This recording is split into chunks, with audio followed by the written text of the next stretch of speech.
G.K. Vasan. Thank you, sir, for allowing me to speak. Sir, as you assumed office of the Vice President of the country and that of Chairman Rajya Sabha, sir, you brought with you a rich parliamentary experience, both from the opposition side and treasury benches, sir. This experience, sir, has definitely helped you in conducting the proceedings of this august house with wit and wisdom, and benefited each member of the house, sir, to contribute to the nation building, sir. Sir, your rich administrative experience across ministry has come in handy in maintaining the morale of officers of the Rajya Sabha Secretariat. Sir, the career progression scheme implemented by you has ensured that in services like those of reporters and interpreters, where promotions are hard to come, we have a workforce fully motivated to support the members of the Parliament, sir. As Vice President of the Republic, sir, you have always carried the true spirit of Indianness in your heart and in your words, sir. In your various engagements across the country and all over the world, sir, you have showcased that India is one family. At various fora, sir, you highlighted the importance of a language, especially the mother tongue, sir, and to protect our constitutional values, sir.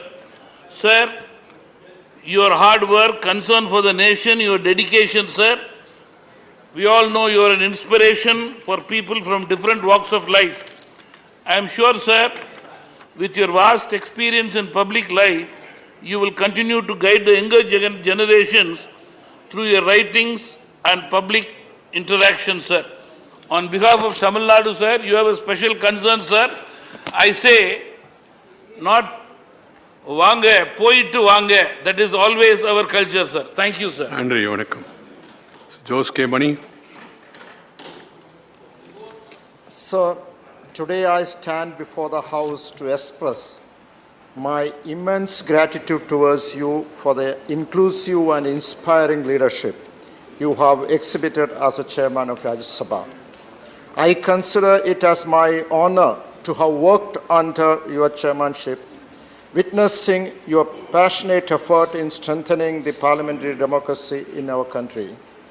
There are indeed, sir, in the House various instances where the House has experienced heated argument and verbal quarreling, exchange of words, which I must say were masterfully diffused by an unbiased approach, light humor, simultaneously ensuring the gravity of the issue at hand was not compromised. As a member hailing from the southernmost state of the country, Kerala, I also would like to thank you for acting as a strong bridge between the south and the national capital. Coming from a southern state yourself, you are very well aware of the diversity in culture and tradition and have worked towards ensuring these differences will not cause any strife. Your presence in a way ensured the southern state will not be overlooked. So to conclude, your tenure and presence as a chairman had made an impact in Rajya Sabha with your intervention, deliberation, words and action and decisions.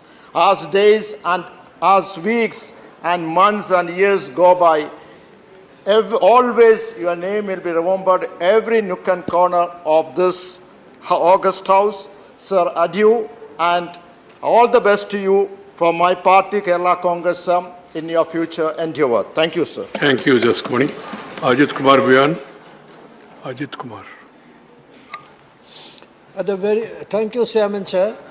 At the very outset, I convey my best wishes to the next phase of your life. As a politician and a public figure, you have immensely contributed for the growth and development of my country in all spheres. Your role as a chairman of Rajya Sabha is highly laudable. Sir, you know India and its states by heart. I was pleased to read one article, one of your articles on Kanaklata Borua, a brave heart and a martyr of 1942 Quit India movement from my state, Assam. Sir,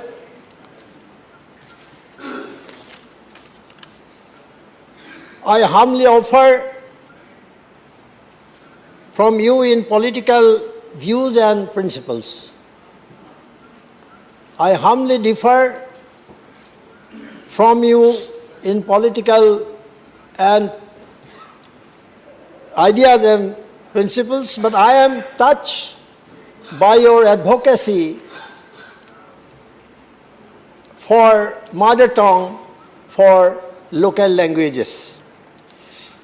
You feel the very essence of the glory and the existence of India.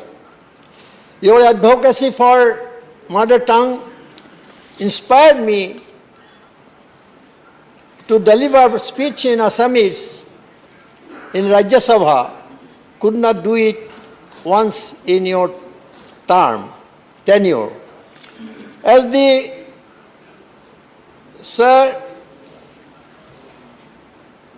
I will always remember you as an advocate of mother tongue and as an advocate of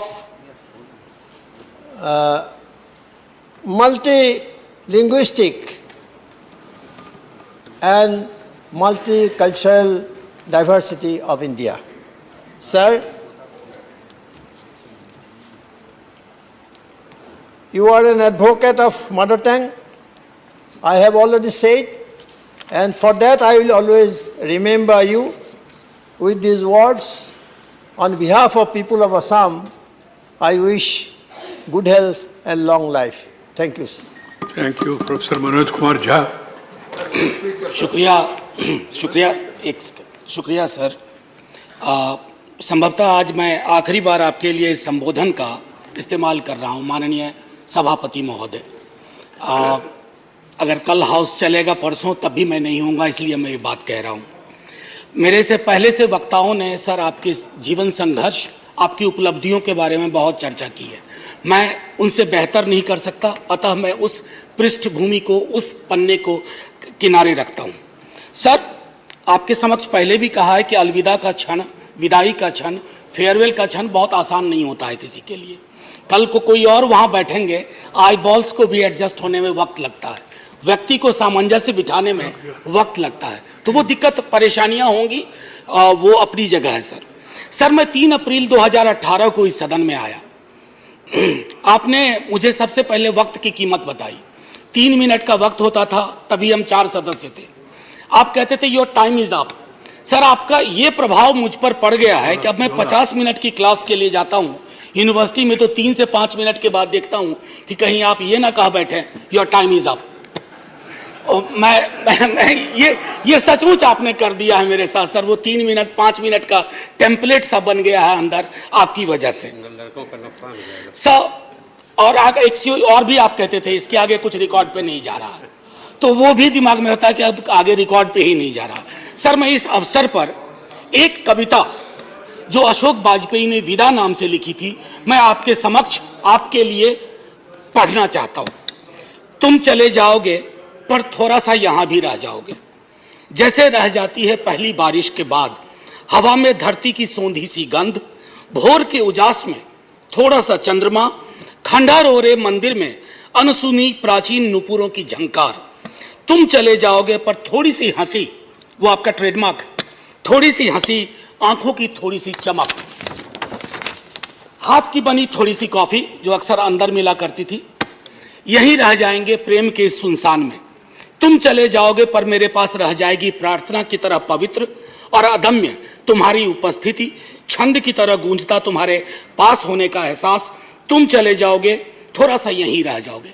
sir, ये समय की शिला पर मधुर लेख कितने किसी ने मिटा बनाए, किसी ने मिटाए, ये रहेगा। एक चीज जो आपसे सीखी मैं कहना चाहता हूं, हम सब अलग अलग पृष्ठभूमि से आते हैं सर, वैचारिक राजनीतिक पृष्ठभूमि, बहुत शिद्दत से एक दूसरे के खिलाफ लड़ते हैं, लेकिन बीएससी की मीटिंग्स में आप अक्सर कहा करते थे, don't stop conversation.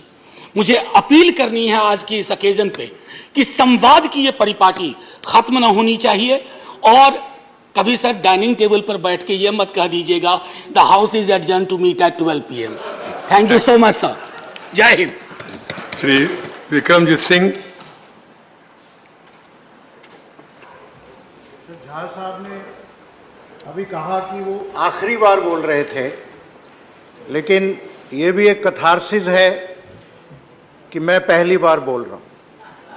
Honourable chairman sir, I rise before you as a first-time young parliamentarian today who does not come from a political background and are simply social worker. I appreciate your wisdom, articulate, keeping the cool and handling the various situations in this house very diligently, contrary to the perception which I had and what undergoing under the public leadership program at the Harvard University, I had a different perception of the upper house. But I will always remember your words of wisdom that we have collective responsibility in this house to work and encourage healthy debates, and we are accountable to billions of people as the representatives who have sent us here to represent them and the respective states. Having said that, it is an inspiration for all of us. Witnessed you as a young rebel student activist raising issues of student rights as Student Union, Jayaprakash Narayan Chhatra Sangharsh Samiti, which you launched in Nellore.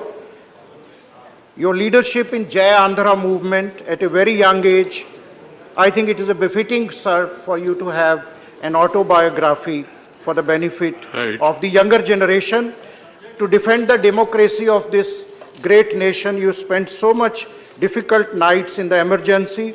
Your contribution in the Pradhan Mantri Gram Sadak Yojana is very meaningful.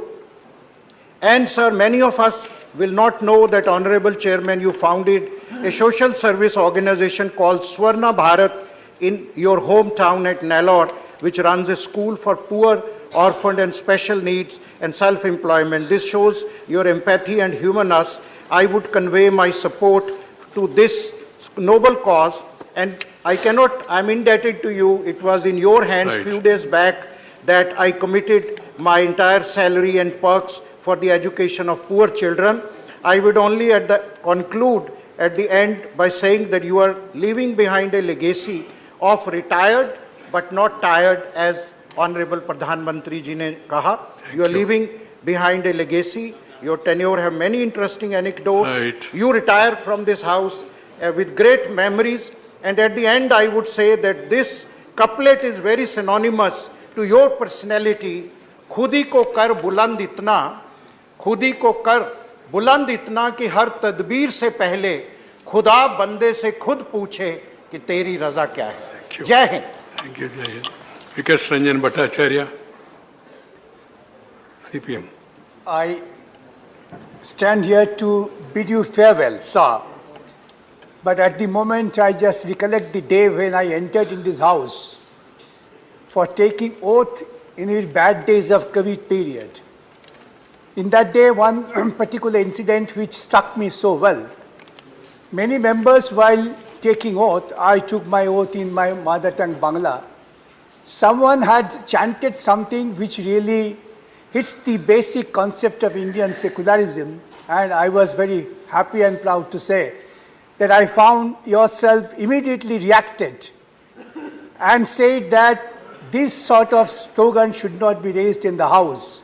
So this constitutional morality, which is very important for our country, we find lacking in many personality, but you have been able to afford that.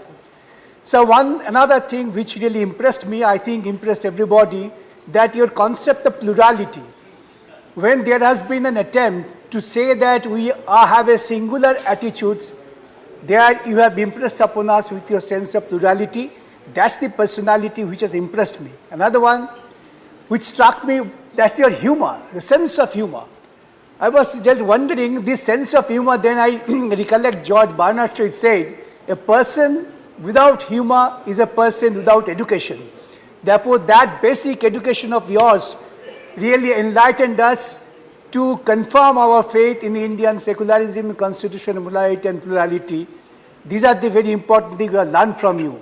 In the end, I just take a few lines from Tagore's. That is, Jetena hi dibo, tobu jete dite hoy. I don't want you to leave, but I have to leave you because of the rule of nature. Therefore, sir, we are not leaving you from us, but you are by call of nature, the rule, leaving the chair, but remaining in our heart permanently. With this, I wish you a very good time in the future. Thank you, Thank Vikas Ranjan ji. Raghav Chadda, brief ma. Sir, हर व्यक्ति को अपना पहला अनुभव जो होता है वो याद होता है. स्कूल का पहला दिन, पहला स्कूल प्रिंसिपल, पहली टीचर, पहला प्यार. इस सदन में जब मैं आया तो मेरे पहले चेयरमैन के रूप में जब मैंने अपने संसदीय जीवन की शुरुआत करी, मैं सदैव आपको याद रखूंगा सर. और ये मेरा सौभाग्य है कि जब मैं अपने संसदीय जीवन की शुरुआत करी तो आपका संरक्षण मुझे प्राप्त था. लेकिन ये मेरा दुर्भाग्य भी है सर कि एक ही सत्र सिर्फ आपके संरक्षण में काम करने का मौका मुझे मिला सर. इसी के साथ साथ सर, जिस दिन मेरी ओथ थी उस दिन आपने मुझे एक पंक्चुअलिटी का बड़ा अहम पाठ पढ़ाया था. मुझे याद है करीब 11 बजे का समय था और क्योंकि मैं अपने माता पिता के साथ सुबह पहले गुरुद्वारे गया, मत्था टेका, ट्रैफिक भी था तो आने में मुझे 8-10 मिनट देर हो गई. तब तक शपथ ग्रहण समारोह जो था वो समाप्त हो गया. आप मुड़कर वापस भी चले गए, लेकिन फिर मेरी रिक्वेस्ट पर आप वापस आए. आपने पंक्चुअलिटी का एक पाठ मुझे पढ़ाया और उसके साथ साथ मेरी ओथ भी आपने ही कराई थी. सर, इसके साथ साथ बस इतना ही कहना चाहूँगा कि आपकी भी जो जर्नी रही, जो यात्रा रही, वो कहीं ना कहीं हम लोगों की यात्रा से मेल खाती है. आप भी जयप्रकाश नारायण साहब के जो एक भ्रष्टाचार विरोधी आंदोलन रहा उसके एक समिति के अध्यक्ष रहे. हम भी भ्रष्टाचार विरोधी आंदोलन से जन्मे, हमारी पार्टी, हमारे नेता अरविंद केजरीवाल जी. तो एक समानता मैं आपके साथ आपके जीवन से ड्रॉ करता हूँ. इसी के साथ साथ सर, आपकी जो एक जर्नी रही, आपकी नहीं कर सर, आपकी जो जर्नी रही वो हम सारे युवाओं के लिए खास करके एक प्रेरणा स्रोत है. एक साधारण कार्यकर्ता से लेकर एक विधायक, सांसद, मंत्री और फिर उपराष्ट्रपति के तौर पे आपने अपना सर कार्यभार संभाला. और मैं बस अंत में इतना कहूँगा कि राज्यसभा का पहला सत्र जब 1952 में हुआ तो उस समय के जो चेयरमैन थे डॉक्टर राधाकृष्णन साहब, उन्होंने एक बात कही थी, मैं वो पढ़ के सुनाऊंगा sir. I belong to no party and that means I belong to every party in the house. It shall be my endeavor to uphold the traditions, the highest traditions of parliamentary democracy and act towards every party with fairness, impartiality, with ill will to none and goodwill to all. आपने sir उस सारे शब्दों को सार्थक किया है. मैं आपको अपना सफल कार्यकाल समाप्त करने पर बहुत बहुत बधाई देता हूं सर. राघव, मेरे ख्याल से प्यार एक ही होता है ना, एक बार दूसरी बार तीसरी, ऐसा होता है नहीं ना? पहला प्यार ही होता है ना? मैं इतना अनुभवी नहीं हूं सर, अभी जीवन में इतना अनुभव नहीं हुआ, लेकिन अच्छा होता है सर जितना समझाया है. हाँ, अच्छा पहला प्यार अच्छा होता है, वही प्यार हमेशा रहना है जिंदगी भर.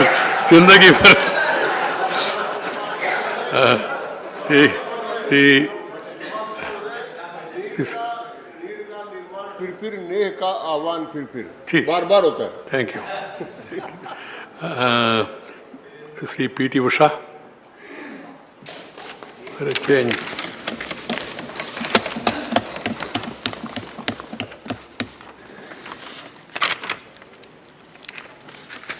Most respected Chairman Rajya Sabha Sri Venkaiah Naidu ji, a great orator, scholar who always stood along with the downtrodden people, particularly during his Nallur days. Sir, your yeoman service to the society as a whole, the nation will ever remember. We, the common man, always extend our love and affection towards your gentle parenting, who first time stepped into the temple of democracy. I personally have been experiencing the same since the last few weeks. Sir, we can express our gratitude towards you to say a mere thank you, but you will always live in our hearts as a master of oratory. On behalf of our entire Indian sports fraternity, I express my deep gratitude towards your true sportsman spirit, which reflects in your entire life and as a chairman of this august house. I sincerely wish you and your whole family members good health, peace, and cheer, and I wish that you would continue to serve the nation and community as a whole. Thank you, sir. Thank you, Mo. Sri Jawahar Sarkar. Sir, thank you for this opportunity. So thank you for this opportunity, and I am reminded that exactly 5 years ago, you were gracious enough to preside over my farewell at a time when there was a lot of palpable tension about my departure from government. I saw the degree of pettiness that I thought I would never live to see, but you rose above that pettiness to say very gracious words. They are inscribed in my heart, and that is the impression I've carried, one who rises above pettiness and is known to be gracious. I have followed your knowledgeable interventions and speeches, and that is one thing that I bemoan. I often feel that I'm wasting my time because the quality of debate in the House is not packed with that degree of knowledge anymore for various reasons. I have not been able to communicate in the last 1 year or so because much of it went in disruption, and I am not comfortable with disruptive politics. I understand and I support the need for protest. Protest is an essential ingredient of democracy, but there are people who are more comfortable with that side, but I am not so comfortable. I shall remember your fairness. Please, नहीं comment नहीं करना कोई बैठ के unnecessary आखिरी दिन में मेरे मुंह से ऐसा शब्द नहीं. I shall remember your fairness, sir. Both as a minister, I have had the good fortune of having fair ministers like you, Mr. Jaitley, Mr. Javadekar. I remember that. Your fairness on the chair, but fairness comes with a certain degree of brutality. It is inevitable. So I would only say that 73 is not an age to retire. There are temptations, and many of the allurements of retirement at an early age come from people around you with intentions, good or otherwise. But having said that, sir, I would still say that you will continue to hold your head high and continue to contribute, and though the woods are lovely, deep and dark, there are miles to go before you can sleep. Miles to go before you can sleep. Thank you, sir. Thank you. If you have tension, you will not be able to pay attention and have retention, and it will be only pretension. That's why please don't have any tension in the house. See, Sant Balbir Singh. ਬਹੁਤ ਬਹੁਤ ਆਪ ਦਾ ਧੰਨਵਾਦ। ਅਸੀਂ ਪਹਿਲੀ ਵਾਰੀ ਇਸ ਸੰਸਦ ਵਿੱਚ ਆਏ ਤੇ ਪਹਿਲੀ ਵਾਰੀ ਜਦੋਂ ਬੋਲਣ ਦਾ ਮੌਕਾ ਸਾਨੂੰ ਆਪਣੀ ਭਾਸ਼ਾ ਦੇ ਵਿੱਚ ਮਿਲਿਆ ਤੇ ਜੋ ਸ਼ਬਦ ਤੁਸੀਂ ਉਸ ਦਿਨ ਪੰਜਾਬੀ 'ਚ ਬੋਲ ਕੇ ਕਹੇ ਕਿ ਤੁਸੀਂ ਚੰਗਾ ਬੋਲਿਆ ਤੇ ਉਹਦੀ ਚਰਚਾ ਪੱਲੇ ਪੰਜਾਬ ਵਿੱਚ ਨਹੀਂ ਸਾਰੀ ਦੁਨੀਆ ਦੇ ਵਿੱਚ ਹੋ ਰਹੀ ਆ। ਇਹ ਸਾਡੀਆਂ ਖੇਤਰੀ ਭਾਸ਼ਾਵਾਂ, ਸਾਡੇ ਗੁਰੂਆਂ ਦੀਆਂ ਭਾਸ਼ਾਵਾਂ, ਪਰ ਬਹੁਤ ਸਾਰੀਆਂ ਆਪ ਦੇ ਕੋਲੋਂ ਕੁਝ ਸਿੱਖਣ ਦੀ ਲੋੜ ਸੀ, ਪਰ ਤੁਸੀਂ ਇਸ ਵੇਲੇ ਜਿਹੜੇ ਹੈਗੇ ਆ ਵਧਾਈ ਜਾ ਰਹੇ ਆ। ਪਰ ਅਸੀਂ ਇੱਕ ਬੇਨਤੀ ਜ਼ਰੂਰ ਤੁਹਾਨੂੰ ਕਰਾਂਗੇ ਕਿ ਜਿਸ ਤਰ੍ਹਾਂ ਤੁਸੀਂ ਸਾਨੂੰ ਪੰਜਾਬੀ 'ਚ ਬੋਲਣ ਦਾ ਅਧਿਕਾਰ ਦਿੱਤਾ, ਆ ਜੋ ਪਟਲ ਦੇ ਉੱਤੇ ਪੇਪਰ ਆਉਂਦੇ ਆ ਇਹ ਅੰਗਰੇਜ਼ੀ ਜਾਂ ਹਿੰਦੀ 'ਚ ਆਉਂਦੇ ਆ, ਇਹ ਅਸੀਂ ਜਿਹੜੀ ਬਾਹਰੋਂ ਤਾਂ ਪੰਜਾਬੀ ਕਰਾ ਲਾਂਗੇ, ਪਰ ਜੋ ਕੁਝ ਇੱਥੇ ਡਿਸਕਸ ਕਰਨੀ ਹੈ, ਬਹਿਸ ਕਰਨੀ ਹੈ, ਉਹ ਸਾਨੂੰ ਪੰਜਾਬੀ 'ਚ ਚਾਹੀਦੀ ਹੈ। ਇੱਕ ਰਿਕੁਐਸਟ ਆ, ਜਿੱਦਾਂ ਜਾਣ ਲੱਗੇ ਕੁਛ ਨਾ ਕੁਛ ਦੇ ਜਾਂਦੇ ਹੁੰਦੇ ਆ, ਅਸੀਂ ਤੁਹਾਡੇ ਕੋਲੋਂ ਉਹਨਾਂ ਸਾਰਿਆਂ ਵਾਸਤੇ ਮੰਗ ਰਹੇ। ਸਾਡੀ ਸਮੱਸਿਆ ਨਹੀਂ, ਇੱਥੇ ਹੋਰ ਵੀ ਕਈਆਂ ਦੀ ਸਮੱਸਿਆ ਹੋਊਗੀ, ਪਰ ਉਹ ਬੋਲੇ ਨਹੀਂ। ਅਸੀਂ ਰਿਕੁਐਸਟ ਕਰਦੇ ਆ ਕਿ ਸਾਨੂੰ ਪੰਜਾਬੀ 'ਚ ਮਿਲੇ। ਬਹੁਤ ਬਹੁਤ ਧੰਨਵਾਦ। ਗੁਰੂ ਸੁਖੀ ਰੱਖੇ ਤੁਹਾਨੂੰ। Srimati Vandana Chavan, on behalf of all remaining women. Thank you very much, sir. I was hoping that we get a chance. So thank you very much, sir. So this house has seen many farewells, but I think in the last 10 years that I have been here, there hasn't been a farewell as somber, in a somber atmosphere like this, sir. Farewell speeches are a lot of times formalities, but this one, sir, is different, and it is different only because of the person and personality that you are. You have given us so much love and affection that definitely we feel very much honored and very much revered to you, sir.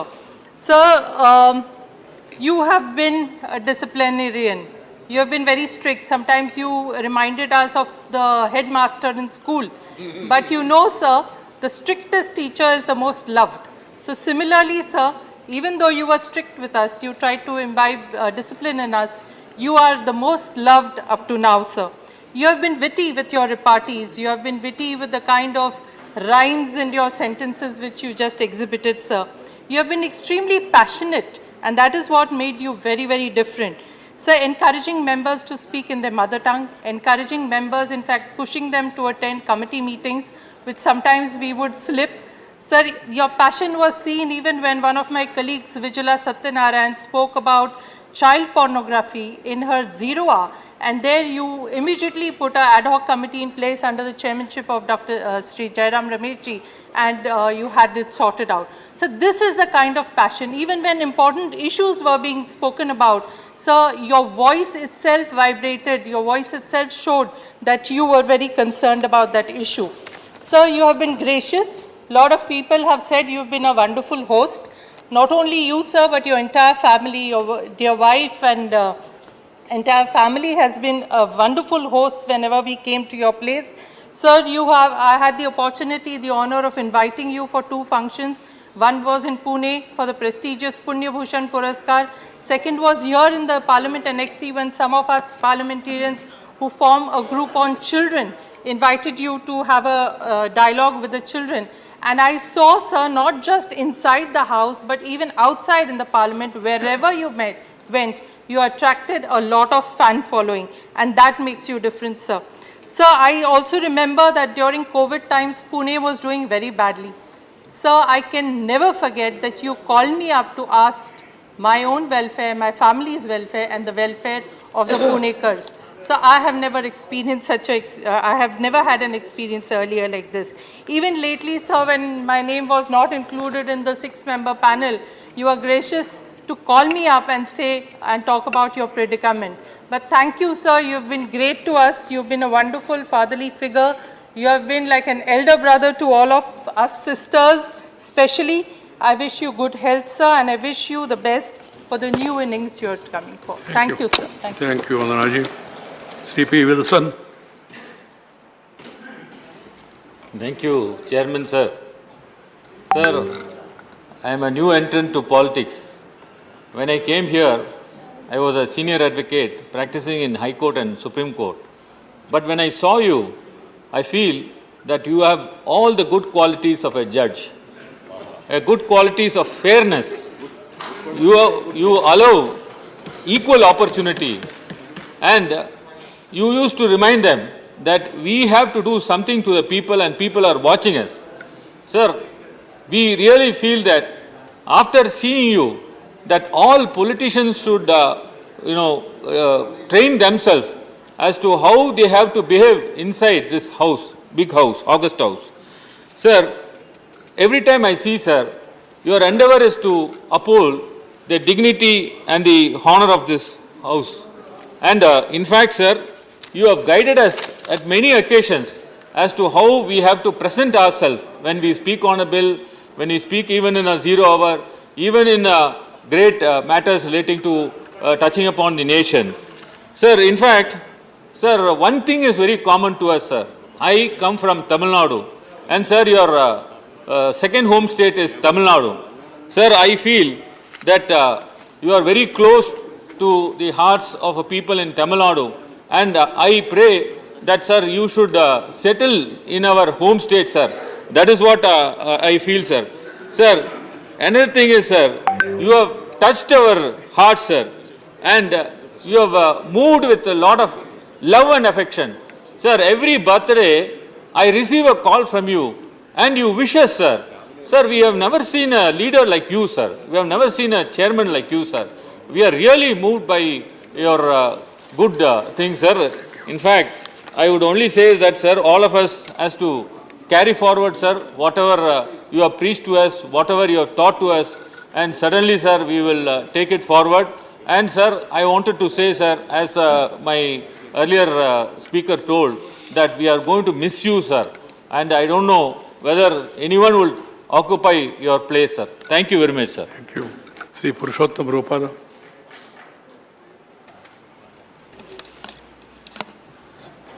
નમસ્કાર સાહેબ, આપનો ઘણો ઘણો આભાર કે આપે મને ગુજરાતી આ અવસર ઉપર બોલવા માટેની તક આપી. આપને કારણે જ હું અત્યારે અહીંયા ગુજરાતીમાં બોલી રહ્યો છું સાહેબ. એ માટે હું આપને ગુજરાતીમાં ધન્યવાદ આપું. સાહેબ, અહીંયાથી ઘણી બધી વાતો કહેવાની છે માનનીય પ્રધાનમંત્રીશ્રીએ અને આદરણીય વિરોધ પક્ષના નેતાશ્રીએ અને અન્ય સૌ આગેવાનોએ ખૂબ વિગતપૂર્ણ રીતે આપના સાથેના અનુભવો, આપની કારકિર્દી, આ બધાને ખૂબ સારી રીતે વર્ણવ્યું છે. એટલે હું એમની સાથે મારો સૂર પુરાવી અને એમાં સભાનો સમય વધારે લેવા નથી માગતો. મારે બે વિષયો તરફ આપના માધ્યમથી સદનનું ધ્યાન દોરવું છે અને ખાસ કરીને ગુજરાતની જનતાને યાદ દેવડાવવું છે સાહેબ. આપનો સરદાર સાહેબ તરફનો જે પ્રેમ છે સાહેબ, મને જાણ છે ત્યાં સુધી આપ વ્યક્તિગત રીતે સરદાર સાહેબના પ્રેમી છો. આપના ઘરના નિવાસ સ્થાને, આપના ઓફિસના નિવાસ સ્થાને અને આપના અત્યારના સત્તાવાર નિવાસ સ્થાને આપ એકમાત્ર સરદાર સાહેબના ફોટોને રાખો છો. એક સરદાર પ્રેમીને ગુજરાતી તરીકે હું સેલ્યુટ કરું છું સાહેબ. આપ સોમનાથ દાદાને પગે લાગવા ગયા હતા સાહેબ, એટલા માટે કે ત્યાં આપને એક સાથે બે કામ થાય. ભગવાન ભોળાનાથ સોમનાથના દર્શન તો થાય જ, પણ એના પટાંગણમાં ભગવાન ભોળાનાથના પ્રથમ પંક્તિના ગણ એવા સરદાર સાહેબના દર્શન પણ આપણને થાય. એટલા માટે આપ સોમનાથ ગયા હતા એમ કહેવામાં મને જરાય અતિશયોક્તિ નથી સાહેબ. મારે અહીંયા આ સદનના માધ્યમથી અમારા રાષ્ટ્રીય અધ્યક્ષ નડ્ડાજી અહીંયા આ ગ્રહમાં બિરાજમાન છે એટલા માટે યાદ કરાવવું છે સાહેબ કે અમારી ગુજરાતની અંદર 96-97માં પાર્ટીની અંદર અમારી આંતરિક મુશ્કેલી ઊભી થઈ હતી સાહેબ, અને અમારું ગુજરાત ભાજપ એક સંકટમાંથી પસાર થઈ રહ્યું છે. ત્યારે આજે મને ભારતીય જનતા પાર્ટીના કાર્યકર્તા તરીકે ગૌરવપૂર્વક અને ગંભીરતાપૂર્વક આ ગ્રહના ધ્યાન ઉપર મૂકવું છે કે સાહેબ, આપે ત્યારે ગુજરાતની અંદર કેમ્પ કરીને 15 દિવસનું ગુજરાતમાં મુકામ કરીને અમને બળ આપ્યું હતું સાહેબ, અમને સમજણ આપી હતી, અમને સધિયારો આપ્યો હતો. અને મને કહેવામાં જરાય અતિશયોક્તિ નથી સાહેબ કે ગુજરાત ભારતીય જનતા પાર્ટીની ક્ષમતામાં જે વધારો થયો છે એમાં એ વખતે આપે આપેલું સંબળ એ ખૂબ જ અગત્યનું હતું સાહેબ. આપ સાંજે આખા દિવસની દોડધામ પછી જે કંઈ ગતિવિધિઓ થતી હતી એ અમને ધારાસભ્યોને ભેગા કરીને એની સામે આપ અંગ્રેજીમાં ઉદ્બોધન કરતા હતા. હવે અમારું અંગ્રેજી કાંઈ ટપો પડે એવું નહોતું, એટલે જયનારાયણભાઈ વ્યાસને ગુજરાતી કરાવતા હતા, એ અંગ્રેજીમાંથી ગુજરાતી કરતા હતા. એ દિવસો સાહેબ અમને અમારા સ્મરણમાં બરાબર પાકી રીતે યાદ છે સાહેબ, અને એટલા માટે મને યાદ કરાવવાનું મન થાય છે સાહેબ. ગુજરાતીમાં રંગ આપવા માટેનો એક દોહો છે, ધનકો ઊંડા નવધરે રણમે ખેલે દાવ, ભાગી ફોજુ ભેળવે તાકો રંગ ચડાવ. એ વખતે તમે અમારી ભાગી ફોજોને ભેગી કરીને લડાવવા માટેનું માર્ગદર્શન આપ્યું હતું, એના માટે આપને રંગ આપવા છે સાહેબ. આપના ઘરનું આતિથ્ય જેમણે પણ માણ્યું છે એ જિંદગીભર એને ભૂલી નહીં શકે. એટલી આપની ત્યાં ઘરની આવા ભગત છે સાહેબ. અમારી ગુજરાતીના અમારા પ્રખર કવિ કાગબાપુએ એની રચના કરી હતી. એ ખ્યાલ નહીં હોય કાગબાપુને કે ભારતના એક ઉપરાષ્ટ્રપતિના ઘેરે જઈશું ત્યારે આવું આતિથ્ય મળશે. એજી તારા આંગણિયા હે પૂછીને જો કોઈ આવે રે આવકારો મીઠો આપજે રેજી. કાગબાપુની આ રચનાને આપના આતિથ્યમાં આપે સાકાર કરી છે. એ માટે આપને જાજાથી રામ રામ. જય સોમનાથ. શ્રાવણ મહિનો છે. ભગવાન સોમનાથ બાપાને પ્રાર્થના કરું કે આપને ખૂબ તંદુરસ્તી આપે, આપને ખૂબ દીર્ઘાયુષ્ય આપે અને આપના માર્ગદર્શનથી અમને કાયમ આપ પ્રભાવિત કરતા રહો એવી પ્રાર્થના સાથે જાજાથી રામ રામ. સુપરજી આપના ભાષણમાં તમે સ્વરૂપ બોલે છે. ધન્યવાદ આપકો. Shri Jairam Ramesh. Thank you, sir. Sir, there have been two distinguished Indians who have occupied the position of Vice President and Chairman of the Rajya Sabha, who hail from Nellore district of Andhra Pradesh. The first is a man whose photograph we see every day and whom we take for granted today, but who is one of the great institution builders of modern India, Dr. Sarvepalli Radhakrishnan. And the second, to leave a distinctive mark on Indian political life, is Peddalulu Gauravanilu Muppavarupu Venkaya Naidu Garuji. Sir, 5 years ago, when you took over, you started your innings characteristically by saying, if you cooperate, I can operate. Today, after 5 years of cooperation and operation, it has become a time of separation. And so it's a very emotional moment for all of us because you have conducted this house in a very unusual way. People have praised you for allowing all languages of India to be spoken in this house. That's a remarkable achievement. People have congratulated you for giving youngsters equal opportunity. That is a remarkable achievement. But sir, there are other remarkable achievements of yours which have struck in my mind. You are the only chairman who has adjourned the house while standing up. You are the only chairman who has adjourned the house and as soon as he is sat down. And you are the only chairman sometimes whose decisions have mystified not only the opposition but also the ruling party. So you've been very fair in spreading your largesse, sir, and for that I commend you, because although you have come from a political party, as president of a political party, you have not allowed that background to influence any decisions you took. And some of your decisions baffled the treasury benches that they came to me to ask me whether I have any inside knowledge of why you took certain decisions. So I think that's a hallmark of a true chairman, that you have treated all of us equally, given all of us equal opportunity, and conducted the proceedings of this house at very tense moments in a spirit of wit and humor. So Derek O'Brien, my friend, was very unkind to you. He reminded you of some of your speeches you made while you were sitting here. So I am tempted to add to this unkindness, because I remember the 5-hour ordeal that I had to undergo in an argument with you on the 20th of February 2014, when the Andhra Pradesh reorganization bill was being discussed on the floor of this house. Yes. And the last word, sir, belonged to you. After the Prime Minister had said that we will give special category status to the state of Andhra Pradesh for 5 years, you got up and said, When our government comes, we'll give it for 10 years. So I'm sorry, sir, that I have to remind you of this promise. But these are, this is part of life. We are here, we are there. Some of us migrate to where you are sitting. And I think it's a remarkable tribute to your skills that you have occupied all positions of this house and other houses. So everybody has remarked about your sense of humor.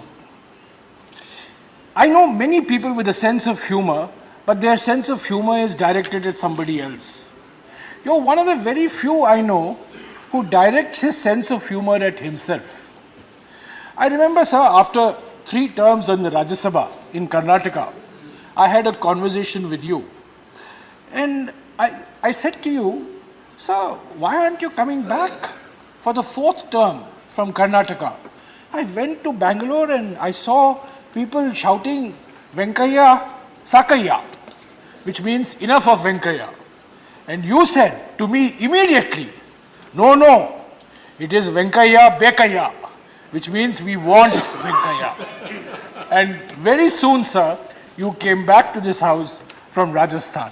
So your sense of humor is directed at yourself, not necessarily at somebody else. And that's why, sir, the other day at your house I remarked, many people aspire to be great in public life, but you have aspired to be good.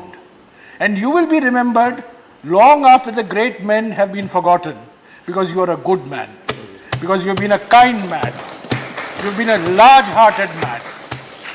Finally, sir, you are moving to one Tyagaraj mark. I want to make a special request to you. You have been a champion of Indian languages. Who is this Tyagaraj? In Tamil, he is Tyagaraja. In Telugu, he is Tyagaraja. Why is he made Tyagaraj in Delhi? This is what Hindi imperialism does. This is what Hindi zealotry does. And sir, when you go to occupy your house, you will find it is not Tyagaraj as one word. Tyag and Raj. Nobody in Raj does any Tyag, sir. It is Tyagaraja. So I hope you will ensure that the name of the house that you will occupy for the next innings of your life will be Tyagaraja Marg and not Tyagraj Marg. Thank you. Thank you. This has been, I am told that has been there for long. Definitely I will change it, don't worry. Tyagaraja is a great musician. And people in Tamil Nadu, in Telugu and in Karnataka, they love his music. And he's a great man. He's now becoming international also, Tyagaraja. So we will all be remembering Tyagaraja also. I will also try my bit to highlight his contribution to the music world across the country. Humor, I would like to tell you members, before I leave this house at the end of the day or whenever the house is going to be, 10th is my last day. The humor is very much required. If humor and grammar are combined together, grammar means subject, not the English grammar. Humor and grammar is combined, then you will be glamorous. That has to be understood by other people. Humor, grammar, or glamour. Then people will pay more attention to you and they will be able to take you seriously. If you speak in a very serious language, which is not understood by people, only Harvard and Oxford people can understand, then it will not reach the common man. That's why I try to sometimes add lighter one-liners. There are no other intention. Honorable members, before I go to Parliament Affairs Minister and also Leader of the House, Finance Minister, a couple of ministers also want to speak. We should give them an opportunity also. But there are other names. But if I take the names, then there is a request also from both sides. There is one bill which is pending, which has to be disposed of today. And then we have a function also. Okay. No, I will give an opportunity to you. So please bear with me. Do not think otherwise. I know the love and affection you have. Now we will hear our Parliament Affairs Minister, Prahlad Joshi, Kannada. Kannada? Yes, sir. You know, sir, you have a lot of connection even today in Karnataka. With your permission, I would like to speak in Kannada. Sir, ತಮ್ಮ ಕರ್ನಾಟಕದ ಜೊತೆಗೆ ತಮ್ಮ ಸಂಬಂಧ ಭಾಳ ಹಳೆಯದಾಗಿದೆ ಮತ್ತು ಭಾಳಷ್ಟು ಜನರ ಜೊತೆಗೆ ತಮ್ಮ ಉತ್ತಮವಾದಂಥ ಸಂಬಂಧ ಇವತ್ತಿಗೂ ಇದೆ. ನಿಮ್ಮ ಈ ಪದವಿಯನ್ನು, ಉಪರಾಷ್ಟ್ರಪತಿ ಪದವಿಯನ್ನು ನೀವು ಮತ್ತು ಒಬ್ಬ ಚೇರ್ಮನ್ ಆಗಿ, ಇಲ್ಲಿನ ಸಭಾಪತಿಯಾಗಿ ತಾವು ನಿರ್ವಹಿಸಿರುವಂಥ ರೀತಿ ಇದು ನಮ್ಮೆಲ್ಲರಿಗೂ ಸದಾಕಾಲಕ್ಕೂ ಪಬ್ಲಿಕ್ ಲೈಫ್ದಲ್ಲಿ, ಸಾರ್ವಜನಿಕ ಬದುಕಿನಲ್ಲಿ ಒಂದು ಮಾರ್ಗದರ್ಶನವಾಗಿರುತ್ತದೆ ಅಂತ ನಾನು ಭಾವಿಸ್ತೇನೆ. ಮತ್ತು ವೈಯಕ್ತಿಕವಾಗಿ ನಾನು ಮತ್ತು ನನ್ನಂಥ ಅನೇಕ ಇವತ್ತು ಬೇರೆ ಬೇರೆ ನಮ್ಮ ರಾಜ್ಯದಲ್ಲಿ ಇರ್ಬೋದು, ದೇಶದಲ್ಲಿ ಇರ್ಬೋದು, ಈ ಪಾರ್ಲಿಮೆಂಟ್ನಲ್ಲಿ ಇರ್ಬೋದು, ಯಾರು ಪ್ರಮುಖ ಇವತ್ತು ಜವಾಬ್ದಾರಿಗಳನ್ನು ನಿರ್ವಹಿಸ್ತಾ ಇದ್ದಾರೆ ಅವರೆಲ್ಲರಿಗೂ ನೀವು ಒಬ್ಬ ಮಾರ್ಗದರ್ಶಕರಾಗಿ, ಒಬ್ಬ ಮೆಂಟರ್ ಆಗಿ, ಇಂಗ್ಲೀಷ್ನಲ್ಲಿ ಮೆಂಟರ್ ಅಂತ ಹೇಳ್ತಾರೆ, ಆ ಸ್ಥಾನವನ್ನು ನಿರ್ವಹಿಸ್ತೀರಿ. ಯಾಕೆಂದರೆ ನೆನಪಿದೆ, ನೀವು ರಾಷ್ಟ್ರೀಯ ಅಧ್ಯಕ್ಷರಾಗಿದ್ದಾಗ ನಾನು ನಮ್ಮ ಪಕ್ಷದ ಜಿಲ್ಲಾಧ್ಯಕ್ಷನಾಗಿದ್ದೆ. ಸೊ ಆ ಸಂದರ್ಭದಲ್ಲಿಯೂ ಸಹಿತ ನೀವು ನನ್ನನ್ನು ಆತ್ಮೀಯತೆಯಿಂದ ಕರೆದು ಮಾತನಾಡಿಸ್ತಾ ಇದ್ರಿ. ಎಲ್ಲ ಜಿಲ್ಲಾ ಅಧ್ಯಕ್ಷರನ್ನು ಕೂಡ ಅಷ್ಟೇ ಆತ್ಮೀಯತೆಯಿಂದ ನೀವು ಮಾತನಾಡಿಸ್ತಾ ಇದ್ರಿ. ಮತ್ತು ಒಂದು ಸಂಗತಿಯನ್ನು ನಾವು ನಿಮ್ಮಿಂದ ಕಲಿತಿರುವುದು, ನಿಮ್ಮ ಒಂದು ಸಮಯಬದ್ಧತೆ ಇಷ್ಟು ಪ್ರಖರವಾಗಿರ್ತೈತೆ ನಿಮ್ಮದು. ನಾವು ಯಾವುದೇ ಕಾರ್ಯಕ್ರಮ, ಅದು ಪಾರ್ಟಿಯ ಅಧ್ಯಕ್ಷರಾಗಿದ್ದಾಗಿರ್ಬೋದು ಅಥವಾ ಪಾರ್ಟಿಯ ಪದಾಧಿಕಾರಿಯಾಗಿದ್ದಾಗಿರ್ಬೋದು, ಮಂತ್ರಿಯಾಗಿದ್ದಾಗಿರ್ಬೋದು, ನೀವು ಇದ್ದೀರಿ ಅಂತಂದರೆ ನಾವು 10 ನಿಮಿಷ ಮೊದಲು ಬರಲೇಬೇಕು. ಎಲ್ಲರೂ ಹಾಸ್ಯಮಯವಾಗಿ ಲೈಟರ್ ವೇನ್ದಲ್ಲಿ ಹೇಳ್ತಾ ಇದ್ದರು, ಹೆಡ್ ಮಾಸ್ಟರ್ ಬರ್ತಾ ಇದ್ದಾರೆ, ಹಾಗಾಗಿ ಸ್ವಲ್ಪ ಬೇಗ ಹೋಗಬೇಕು ಅನ್ನುವಂಥದ್ದು ಒಂದು ರೀತಿಯಲ್ಲಿ ಪ್ರಥಾ ಕ್ರಿಯೇಟ್ ಆಗಿತ್ತು, ಒಂದು ರೀತಿಯಲ್ಲಿ ಜನರಿಗೆ ಭಯನೂ ಇತ್ತು. ಅದೇ ರೀತಿ ನೀವು ನಿಮ್ಮ ಬಗ್ಗೆ ಹೆಡ್ ಮಾಸ್ಟರ್ ಅಂತಂದರೂ ಸಹಿತ ನಿಮ್ಮ ಬಗ್ಗೆ ಹೇಳ್ಬೋದಾದಂಥ ಒಂದು ಸಂಗತಿ ಅಂತಂದರೆ, ವಜ್ರಾದಪಿ ಕಠೋರಾಣಿ ಮೃದೂನಿ ಕಸ್ಮಾದಪಿ. ವಜ್ರದಷ್ಟು ಕಠೋರ ಇದ್ದರೂ ಸಹಿತ ನೀವು ಅಷ್ಟೇ ಮೃದುವಾಗಿ ಎಲ್ಲರಿಗೂ ಮಾತನಾಡಿಸ್ತಾ ಇದ್ರಿ, ಪ್ರೀತಿಯಿಂದ ಮಾತನಾಡಿಸ್ತಾ ಇದ್ರಿ. ಮತ್ತು ನಿಮ್ಮ ಸ್ಥಾನೀಯ ಭಾಷೆಗಳ, ಮದರ್ ಟಂಗ್ ಬಗ್ಗೆ, ಮಾತೃಭಾಷೆಯ ಬಗ್ಗೆ ಭಾಳಷ್ಟು ಇಲ್ಲಿನ ನಮ್ಮ ಸದಸ್ಯರು, ಹಿರಿಯರು ಮಾತನಾಡಿದ್ದಾರೆ. ಆದರೆ ನೀವು ಮಾತೃಭಾಷೆಯನ್ನೂ ಬರೀಲಿಲ್ಲ, ಯಾವ ಕಾಲಕ್ಕೂ ಮರೀಲಿಲ್ಲ. ಮತ್ತು ಬೇರೆ ಮಾತೃಭಾಷೆಗಳ ಬಗ್ಗೆಯೂ ಸಹಿತ ನೀವು ಅದೇ ಗೌರವದಿಂದ ವರ್ತಿಸುವಂಥದ್ದು ಮತ್ತು ಅದಕ್ಕೆ ಪ್ರೋತ್ಸಾಹ ಕೊಡುವಂಥ ಕೆಲಸವನ್ನು ಮಾಡಿದ್ರಿ. ಅದರ ಜೊತೆಗೆ ನಮ್ಮ ದಕ್ಷಿಣ ಭಾರತದ ಡ್ರೆಸ್ ಕೋಡ್ ಏನಿದೆ ಅದನ್ನು ನೀವು ಮರೀಲಿಲ್ಲ. ನೀವು ಭಾಳ ಪ್ರೀತಿಯಿಂದ ಧರಿಸುವಂಥದ್ದಂದರೆ ಬಿಳಿ ಅಂಗಿ ಮತ್ತು ಆ ಲುಂಗಿ ಏನಿದೆ ಅದು ಇವತ್ತಿಗೂ ನೀವು ಅತ್ಯಂತ ಪ್ರೀತಿಯಿಂದ ಧರಿಸುವುದನ್ನು ಭಾಳ ಅಭಿಮಾನದಿಂದ ನೋಡುವಂಥ ಜನ ಇದ್ದಾರೆ. ಕೇವಲ ಚಳಿಗಾಲದಲ್ಲಿ ಮಾತ್ರ ನೀವು ನಿಮ್ಮ ಡ್ರೆಸ್ ಕೋಡನ್ನು ಚೇಂಜ್ ಮಾಡಿದ್ದೀರಿ. ನೀವು ನಿಮ್ಮ ಭಾಷೆಯನ್ನು ಬಿಡಲಿಲ್ಲ, ನಿಮ್ಮ ಡ್ರೆಸ್ ಕೋಡ್ ಬಿಡಲಿಲ್ಲ ಮತ್ತು ನಿಮ್ಮ ಊರನ್ನೂ ಮರೀಲಿಲ್ಲ. ನೀವು ನೆಲ್ಲೂರಿನಲ್ಲಿ ಇಷ್ಟೊಂದು ದೊಡ್ಡ ಸ್ಥಾನಕ್ಕೆ ಹೋದನೂ ಸಹಿತ ಇವತ್ತಿಗೂ ಕೂಡ ನೀವು ಮೊನ್ನೆನೂ ನನಗೆ ಕರೆದು ಹೇಳ್ತಾ ಇದ್ದಾರೆ, ನೆಲ್ಲೂರಿನಲ್ಲಿ ಒಂದು ಪ್ರಾಜೆಕ್ಟ್ ಪೆಂಡಿಂಗ್ ಇದೆ, ಅದನ್ನು ಮಾಡಬೇಕಂತೂ. ಮತ್ತು ಅಲ್ಲಿ ನಿಮ್ಮ ಒಂದು NGO ಮೂಲಕನೂ ಕೂಡ ತಾವೇನು ಕೆಲಸವನ್ನು ಮಾಡ್ತಾ ಇದ್ದೀರಿ, ಅದು ಕೂಡ ಅತ್ಯಂತ ಸ್ಮರಣೀಯವಾದದ್ದು ಅಂತ ನಾನು ಭಾವಿಸ್ತೇನೆ. ಅದರ ಜೊತೆಗೆ ನಿಮ್ಮ ಕರ್ನಾಟಕದ ನಿಮ್ಮ ಸಂಬಂಧ, ನಾನು ನಿಮ್ಮನ್ನು ಆಲ್ ಇಂಡಿಯಾ ಜನರಲ್ ಸೆಕ್ರೆಟರಿ ಆಗಿ ನೋಡಿದ್ದೇನೆ, ಆಲ್ ಇಂಡಿಯಾ ಪ್ರೆಸಿಡೆಂಟ್ ಆಗಿ ನೋಡಿದ್ದೇನೆ, ಮಂತ್ರಿಯಾಗಿ ನೋಡಿದ್ದೇನೆ. ತಾವು ಇವತ್ತಿಗೂ ಸಹಿತ ಈಗ ಉಪರಾಷ್ಟ್ರಪತಿ ಆಗುವವರೆಗೆ ಸೆಕ್ಯೂರಿಟಿ ಇತ್ಯಾದಿ ಕಾರಣದಿಂದ ಇವತ್ತಿಗೂ ಬಂದರೆ ನೀವು ಬೆಂಗಳೂರಿನಲ್ಲಿ ಜನಾರ್ದನ್ ಹೋಟೆಲ್ ಅಂತೇನಿದೆ ಅಲ್ಲೇ ಹೋಗುವಂಥದ್ದೇನೆ, ಆ ಸಣ್ಣ ಹೋಟೆಲ್ದಲ್ಲೇ ಹೋಗಿ ತಾವು ಎಂದಿಗೂ ಕೂಡ ನಾನು ಈಗ ದೊಡ್ಡ ಪೊಸಿಷನ್ಗೆ ಬಂದಿದ್ದೇನೆ, ರಾಷ್ಟ್ರೀಯ ಅಧ್ಯಕ್ಷರಿಗಾಗಿದ್ದೇನೆ, ಆ ರೀತಿ ಯೋಚನೆ ಮಾಡಲ್ಲ. ಮತ್ತು ಅಲ್ಲಿ ಎಲ್ಲರಿಗೂ ಆ ಇದಕ್ಕೆ ಬಂದಾಗ ಎಲ್ಲರಿಗೂ ಮುಕ್ತವಾಗಿ ಯಾರು ಬೇಕಾದರೂ ರಾಷ್ಟ್ರೀಯ ಅಧ್ಯಕ್ಷ ಇದ್ದಾಗಿರ್ಬೋದು, ಮಂತ್ರಿಯಾಗಿದ್ದಾಗಿರ್ಬೋದು, ಯಾರು ಬೇಕಾದರೂ ಬಂದು ಅಲ್ಲಿ ಭೇಟಿಯಾಗುವಂಥ ಒಂದು ವಾತಾವರಣವನ್ನು ಏನು ನೀವು ನಿರ್ಮಾಣ ಮಾಡಿದ್ರಿ, ಅದು ಕೂಡ ಒಳ್ಳೆ ದೋಸೆ ಸಿಗತ್ತೆ ಅಲ್ಲಿ, ಆ ಮಸಾಲೆ ದೋಸೆ ಸಿಗತ್ತೆ. ಅಲ್ಲಿ ಎಲ್ಲರನ್ನೂ ಭೇಟಿ ಆಗ್ಬೇಕು. ಅಲ್ಲಿ ಯಾವುದು ಯಾವುದೇ ಅಪಾಯಿಂಟ್ಮೆಂಟ್ ವಿತೌಟ್ ಎನಿ ಅಪಾಯಿಂಟ್ಮೆಂಟ್ ವೆಂಕಯ್ಯಜಿ ಅವರು ಎಲ್ಲರೂ ಸಿಗ್ತಾರೆ ಅಂತಂದರೆ ಅದು ಆ ಹೋಟೆಲ್ ಆಗಿತ್ತು.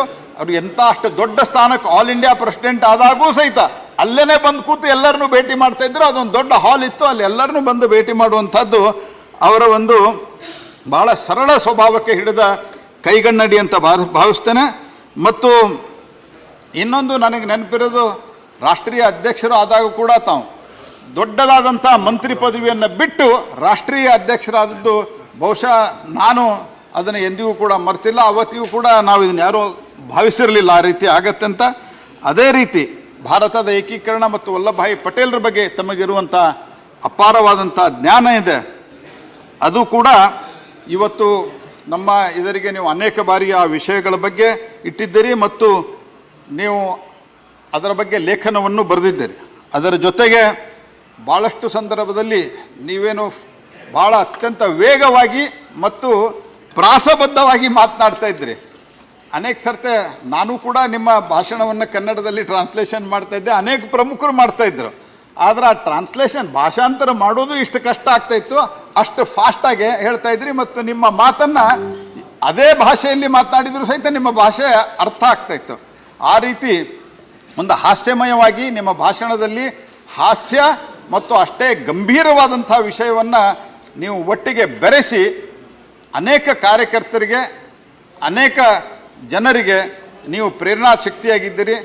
ನನಗೆ ಗೊತ್ತಿದೆ ನೀವು ದಣಿವರದ ನಾಯಕರು, ನೀವು ದಣಿವು ಅರಿಯದ ನಾಯಕರು. ಹಾಗಾಗಿ ಮುಂದೂ ಕೂಡ ನಿಮ್ಮ ಮಾರ್ಗದರ್ಶನ ನಮಗೆ ಸಿಕ್ಕೇ ಸಿಗ್ತದೆ ಅಂತ ಭಾವಿಸ್ತೇನೆ.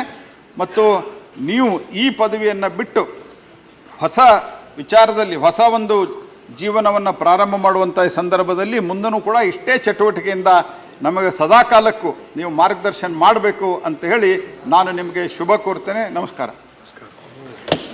Shrimati Nirmala Sitharaman. There was a correction. It's all right. Bill. Okay.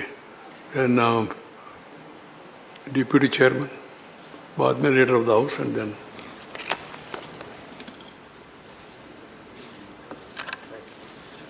Sir, आपके कार्यकाल के समापन के अवसर पर आपसे जो कुछ सीखा, जो हमारा निजी अनुभव रहा, बड़े भरे मन से मैं कहने की अनुमति चाहूँगा।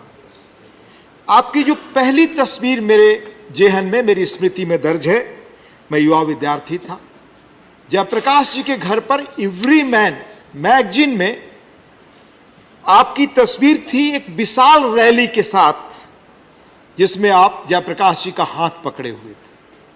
और आंध्र प्रदेश की वो तस्वीर मेरे जेहन में बैठी तो स्पष्ट हुआ कि बदलाव के लिए संघर्ष करने वाले युवा के रूप में, छात्र नेता के रूप में आपने लीग से अलग हटकर, भीड़ से अलग हटकर रास्ता चुना है जीवन का। और सर, हमने बचपन में सुना था कि लीग से हटकर चलने वाले ही रास्ता नया बनाते हैं, और आपने इस धारणा और मान्यता की पुष्टि अपने जीवन से की है। हम लोगों ने, माननीय दो सांसदों ने रॉबर्ट फ्रॉस्ट की मशहूर कविता ऊट्स आर लिवली का उल्लेख किया, पर मैं आपके जीवन से जोड़ करके जब देखता हूं तो मुझे रॉबर्ट फ्रॉस्ट की एक और कविता याद आती है, रोड लेस ट्रेवल्ड। सर, जब आपने लीग छोड़ करके चलकर कैसे रास्ता बनाया और हम सबको कैसे वो लगातार प्रेरित करेगा, आंध्र में जब आपने राजनीतिक जीवन में पांव रखा तो उस विचारधारा को चुना जिससे मानने वाले तब शायद वहां नहीं थे। और आपका जो प्रिय खाने पीने का शौक रहा है, उसका भी अनुपालन वहां नहीं होता था, यह भी हम सब ने सुना। फिर भी आपने अपनी राजनीतिक यात्रा की यह मानकर शुरुआत की कि हम अपने कन्विक्शन से नया रास्ता बनाएंगे। यही है सर जीवन का मर्म, रोड लेस ट्रेवल। और उससे चलकर ही आपने कन्विक्शन की राजनीति से जीवन के प्रति समर्पण, अगर कन्विक्शन की राजनीति के प्रति हो, अपनी आइडियोलॉजी और मान्यताओं के प्रति हो, तो कुछ भी नामुमकिन नहीं है। यह आपने सिद्ध किया है सर, और आने वाली पीढ़ियों के लिए यह हमेशा प्रेरित करेगा। सर, गांव से निकलकर, लेकिन मैं अपने नज़दीक के अनुभव के बारे में कुछ चीज़ें कहना चाहूँगा। सर, मैं सांसद के रूप में आया तो आपके साथ कंसल्टेटिव कमेटी में काम करने का पहला रूबरू मौका मिला। मेरा कोई परिचय नहीं था, हालांकि मैं आपको बहुत पढ़ता और जानता रहा हूं। बिना कहे मैंने समझ लिया पहली मीटिंग से कि आपके साथ काम करने के लिए अच्छी तरह से होमवर्क करके आना जरूरी है। बगैर पूरा होमवर्क किए बेहतर काम जिसकी अपेक्षा आप करते हो संभव नहीं है। साथ ही मैंने पाया उसी बैठक में, एक बैठक थी तेलुगु नए वर्ष के अवसर पर, कैसे आपने उस दिन प्रतीक के रूप में इस्तेमाल होने वाली घर की चीजें, गांव की चीजें, उनको अपने घर से मंगवाया, सारे सदस्यों को उत्साह से जो आपके जीवन का, आपके व्यक्तित्व का हिस्सा है, खिलाया। पर उससे मुझे संदेश मिला कि देश की भारतीयता की मिट्टी स्वस्थ रीति रिवाजों, परंपराओं, संस्कृति और भाषा के प्रति आपका कितना गहरा लगाव है, और आधुनिकता की जो कथित आंधी और देश का जो इलिट क्लास है उसके मुकाबले कैसे इन चीजों से देश ताकत ग्रहण कर सकता है, ये सर हमने आपके साथ रहकर जाना। मैं आपके साथ कुछ और नजदीक रूप में काम करने का अवसर मिला जब मैं उपसभापति के रूप में सर आया। मैं कहना चाहूंगा कि sir, it would have been very difficult for me to carry out my responsibilities as a deputy chairman without your guidance, support, advice and encouragement. Her critical moment में जिस तरह से आपका सपोर्ट, मार्गदर्शन मिला, वो मुझे हमेशा स्मरण करेगा, प्रेरित करेगा, राह दिखाएगा। It was a privilege for me to work with you, sir. पर कुछ चीजें जो बगैर आपके कहे व्यक्तित्व से जो आपका सीखा, वो मैं उल्लेख करना चाहूंगा। आपके आचरण से, कार्यशैली से, समय की पाबंदी, और जो गांधीयन लिगेसी थी, जो गांधी जी कहा करते थे कि इनडिसिप्लिन इज वायलेंस, उस तरह आपने किस तरह स्वानुशासन को जीवन में उतारा, देश के प्रति आपका लगाव, मिट्टी के प्रति लगाव, यह हमने जाना। राज्यसभा में आपने हमेशा कहा, निर्देश दिया हम सबको कि नए सदस्यों का लगातार उत्साहवर्धन हो, समय हो, देर तक लोग बैठने के लिए तैयार हो तो बहस के लिए उन्हें पर्याप्त समय भी मिले, मुद्दे उठाने और बोलने का मौका मिले। पैनल और वाइस चेयरमैन भी नए सदस्यों को लाना, उन्हें सदन चलाने का मौका देना। आपके पार्लियामेंट्री विट और ह्यूमर के बारे में बताया गया। सर, मैं मानता हूं कि आप में गिफ्टेड है, यह प्रकृति का नेचर है। शब्दों से खेलने और शब्दों को साधने की अद्भुत कला और क्षमता आप में है। एक पंक्ति में अपनी बात कहने की कला, ये साधना। सर, तनाव के क्षणों में भी लाइटर वेन में महत्वपूर्ण बातें कहने का अंदाज। एक सदस्य के रूप में जब मैं नीचे बैठता था तो मुझे याद है कि आपने एक चीज कही थी जो मेरे दिमाग में चस्पा है, और आने वाले समय में जो संसदीय जीवन की मर्यादा मानने के लिए हमेशा उसको अपनाएंगे, वह वन लाइनर हमेशा काम करेगा। सर, आपने कहा था, if you are not well on facts you will be in the well of the house. एक कहावत सुनी थी सर, शायद रस्किन का कहा, thoughts that breathe and words that burn. विचार जो सांस लेते हैं, यानी जीवंत विचार, और शब्द जो उद्वेलित करते हैं। आपके वैचारिक लेखों को मैं लगातार पढ़ता रहा सर, और सदन के संबंध में, खासतौर से संसदीय परंपराओं के संबंध में जिस तरह से थॉट प्रोवोकिंग आप लिखते रहे हैं, उनमें से एक एक शब्दों को ग्रहण करने की मैंने लगातार कोशिश की। सर, निजी बातचीत में हमने हमेशा पाया कि rules, conventions, practices and precedents जो इस हाउस में हाउस बनने के बाद रहे हैं, उसके विपरीत एक चीज ना हो, और आपने होने नहीं दिया, यह मैं कह सकता हूं सर। सर, मैं संसदीय नियमों, कामों के प्रति आपकी मर्यादा, उन्हीं के अनुरूप चलना, और श्रेष्ठ बहस हो तो उस दिन आपकी प्रसन्नता, और हाउस न चले तो उस दिन आपकी जो आत्म पीड़ा थी उसका मैं साक्षी रहा हूं, वह मैं कह सकता हूं। साथ ही सर, कोविड-19 के चुनौतीपूर्ण और न भूलने वाले क्षणों में आपने किस तरह से सावधानी से हम सबको काम करने और लगातार अपने जो फर्ज है उसको निभाने का हौसला दिया, प्रेरित किया, और किस तरह कोविड के नियमों को अपने स्वानुशासन से हम अपने जीवन में उतारें, इसके लिए प्रेरित किया। सर, आप में मैंने एक हमेशा नयापन, यानी नए ढंग से चीजों को सोचने का तौर तरीका पाया, इनोवेशन। सर, मैं कह सकता हूं कि आप मैन ऑफ आइडियाज हैं। और बहुत संक्षेप में मैं बताना चाहूंगा सर कि आपकी कार्यशैली किस रूप में यहां मैंने देखी। पहला, आपने रूल्स और प्रोसीजर जिनकी ओरिजिन फंडामेंटली कॉलोनियल समय की है, जिनमें आज के समय की जरूरत के अनुरूप सुधार की जरूरत है, मॉडर्नाइज करने के लिए उन्हें आपने रूल्स रिव्यू कमेटी का गठन किया, जिसने अपनी रिपोर्ट में बड़े अच्छे सुझाव दिए हैं सर। माननीय एलओपी ने भी इसका उल्लेख किया। मैं सदन के साथ साथ आपके राज्यसभा की समितियों के कामकाज में कैसे सुधार हो, उस पर लगातार नजर रखना, उसका उल्लेख करना, बैठकों में कैसे उपस्थिति बढ़े, इसकी निरंतर कोशिश और मोटिवेशन। साथ ही सर आपके जो नए प्रयास यहाँ रहे, सदन व सचिवालय पेपरलेस हो, इसके लिए टेक्नोलॉजी के उपयोग में उल्लेखनीय प्रगति, सदन में डिजिटलाइजेशन के काम को गति, ई ऑफिस सिस्टम में उल्लेखनीय प्रगति, क्योंकि बदलते समय में टेक्नोलॉजी से अलग होकर हम नहीं चल सकते, समय किसी की प्रतीक्षा नहीं करता, इसलिए हम कैसे आधुनिकता बदलाव के साथ गति रख सकें, इसके लिए आपने हमेशा प्रेरित किया। सर भारतीय भाषाओं के उपयोग के बारे में बहुत कहा गया, लेकिन मैं एक उल्लेख करना चाहूँगा सर कि आपने कमेटी बनाई थी कि भारतीय भाषाओं के जो प्रचलित शब्द हैं वो कैसे हिंदी में जो कठिन शब्द लगते हैं यहाँ वाद विवाद में सदन में, वो इस्तेमाल किए जाएं। उस समिति ने महत्वपूर्ण काम किया और अनेक भाषाओं के काफ़ी शब्द उसमें लाए। राज्यसभा सचिवालय की कार्यप्रणाली में सुधार के लिए भी समिति का गठन। सर आपके जीवन का वो संदेश हमेशा हम जैसे लोगों के लिए प्रेरक पुंज के रूप में रहेगा कि आप गांव से सर्वोच्च पद तक पहुंचे। सर आपके परिवार में कोई राजनीति में नहीं रहा, साइकिल से आपने स्कूल कॉलेज की यात्रा की, अटल जी के भाषणों से प्रभावित हुए, एबीपी की लीडरशिप, फिर भारतीय जनसंघ में युवा नेता, यानी एक साधारण कार्यकर्ता से भारतीय जनता पार्टी के राष्ट्रीय अध्यक्ष तक, विभिन्न मंत्रालयों का दायित्व, 19 वर्षों तक इस सदन का अनुभव, फिर राज्यसभा के चेयरमैन और देश के उपराष्ट्रपति तक पहुंचना, लॉन्ग डिस्टिंग्विश्ड पब्लिक लाइफ का उल्लेखनीय पड़ा और बेदाग। सर मैं अंत में 2 चीज़ें सर कहकर मैं अपनी बात खत्म करना चाहूँगा। सर आपका ह्यूमन अप्रोच, आपकी सेंसिटिविटी और अनुशासन, आपके व्यक्तित्व के ऐसे अनेक पहलू हमें आजीवन संबल देंगे। काशी विद्यापीठ के दीक्षांत समारोह में देश रत्न डॉक्टर भगवान दास ने 1925 में तैत्तरीय उपनिषद का एक यादगार उल्लेख किया है। उसकी एक पंक्ति है सर, कभी संशय हो कि यह काम अच्छा है या नहीं तो जो श्रेष्ठ जन आचरण करते हैं उनका अनुसरण करना।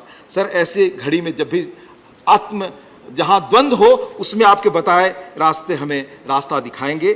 सर अंत में राज्यसभा के 249वें सत्र के दौरान आपने कहा था, यह सीख हमें जब तक यहाँ हैं अवश्य जेहन में रहेगी। As the House of Elders, we need to lead by examples. It's a privilege that the people bestowed on us. The expectations are high, our responsibilities are onerous. We can ill afford to regret for the lost opportunities that we had. If we fail our people, we fail our nation. Sir ईश्वर से प्रार्थना है कि आप दीर्घायु हों, आपकी सेहत हमेशा अच्छी रहे, आपकी यह सक्रियता हमेशा बनी रहे, देश और हम सबको इसी तरह आप मार्गदर्शन और उत्साहवर्धन करते रहें। सर बहुत बहुत धन्यवाद। Piyush Goyal, leader of the house. धन्यवाद माननीय सभापति महोदय। आज हमारे कई मित्र सांसद मित्रों ने अपनी अपनी बातें रखी। कई मित्र ऐसे हैं जिनको बोलने का मौका नहीं मिला। मैं कोशिश करूंगा कि हम सबकी भावनाएं आपकी तरफ जो मिक्स्ड फीलिंग्स हैं हम सबके दिल में, उसके बारे में थोड़ा सा अपनी बात रख सकूं। वास्तव में ऐसा दिन हम सब के लिए तकलीफ होती है कि एक तरफ अच्छी यादें हैं, अच्छी चीज़ें ध्यान में आती हैं आपके जीवन की, आपके 5 वर्ष के कार्यकाल की, आपके सफल और एक प्रकार से ऐतिहासिक कार्यकाल। और मैं कहूँगा क्यों मैं ऐतिहासिक कहता हूँ उसको, इसकी खुशी भी हम सबके दिल में है। साथ ही साथ आपकी अनुपस्थिति भी हम सबको तकलीफ देती है कि अब आने वाले अगले सत्र से आप नहीं रहेंगे। जिस प्रकार से आपने निष्पक्ष तरीके से इस सदन की कार्रवाई चलाई उस सबको हम मिस करेंगे, पर ये तो प्रकृति का नियम है, समय चलता रहता है। और पिछले 5 वर्षों में जिस प्रकार से आपने सुचारू रूप से राज्यसभा चलाई है, सदन की गरिमा बढ़ाई है, उसके बारे में अगर हम अच्छी यादों के साथ आज विदाई लेंगे तो मैं समझता हूं कि हम सबके व्यक्तिगत अनुभव भी हैं और सामूहिक अनुभव भी बहुत अच्छे रहे हैं गत 5 वर्षों के। आपके कार्यकाल में बहुत महत्वपूर्ण निर्णय लिए गए जिनका प्रभाव भारत की राजनीति पर और हमारे इतिहास में सदैव रहेगा। आपकी अध्यक्षता में इस सदन ने बहुत क्रूशियल लेजिस्लेटिव बिजनेस विधेयक पारित किए। गरीब कल्याण हो, सामाजिक सुरक्षा हो, ईज ऑफ डूइंग बिजनेस या ईज ऑफ लिविंग हो, राष्ट्रीय एकता की बात हो, महिलाओं की सुरक्षा के संबंध में विधेयक हो, युवाओं के बारे में चर्चा हो, स्पोर्ट्स हो, इकोनॉमिकली वीकर सेक्शंस को रिजर्वेशन देने का काम आपके कार्यकाल में किया गया। ट्रांसजेंडर्स का एक बहुत महत्वपूर्ण बिल आपके कार्यकाल में किया गया। किसानों के लिए, कामगारों के लिए, समाज में शोषित वंचित लोगों के जीवन में एक नया उमंग और उत्साह देने का काम इस सदन ने आपके कार्यकाल में किया और मैं मानता हूं कि ये सब विधेयक, ये सब काम स्वर्णिम अक्षरों में लिखा जाएगा जब इस सदन का और भारत का इतिहास लिखेंगे। आपका सानिध्य मुझे लगभग बहुत छोटी आयु से मिला। आपके मार्गदर्शन में काम करने का मौका पहले पार्टी कार्यकर्ता के रूप में, फिर अलग अलग दायित्वों को निभाते हुए, अलग अलग चुनाव में काम करते हुए और फिर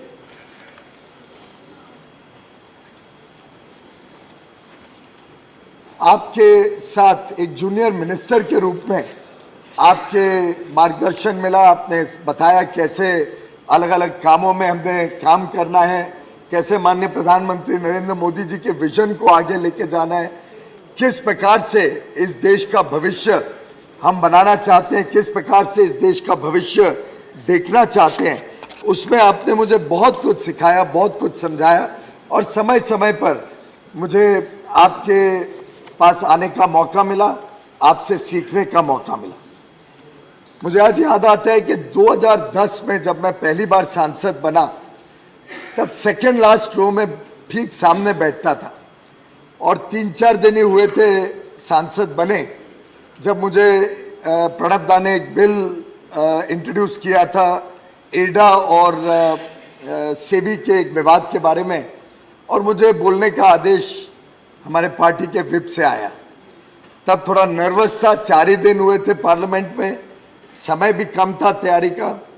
तब आपने मुझे बुला के जिस प्रकार से मेरा हौसला बढ़ाया, जिस प्रकार से हिम्मत दी, जिस प्रकार से समझाया कि क्या विषय रखा जाए, कैसे रखा जाए, क्या तैयारियां की जाए, किन लोगों से सलाह मशुरा किया जाए, उससे वास्तव में बहुत सरल हो गया मेरी मेडन स्पीच देना।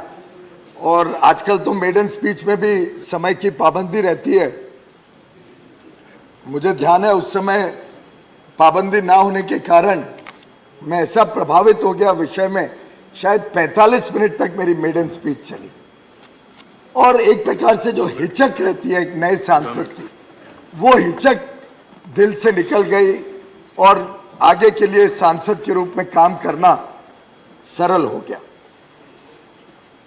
आपके जीवन के बारे में कई माननीय सांसदों ने कई सारे बातों को बताया, कई स्मरण सबने अपने शेयर किए।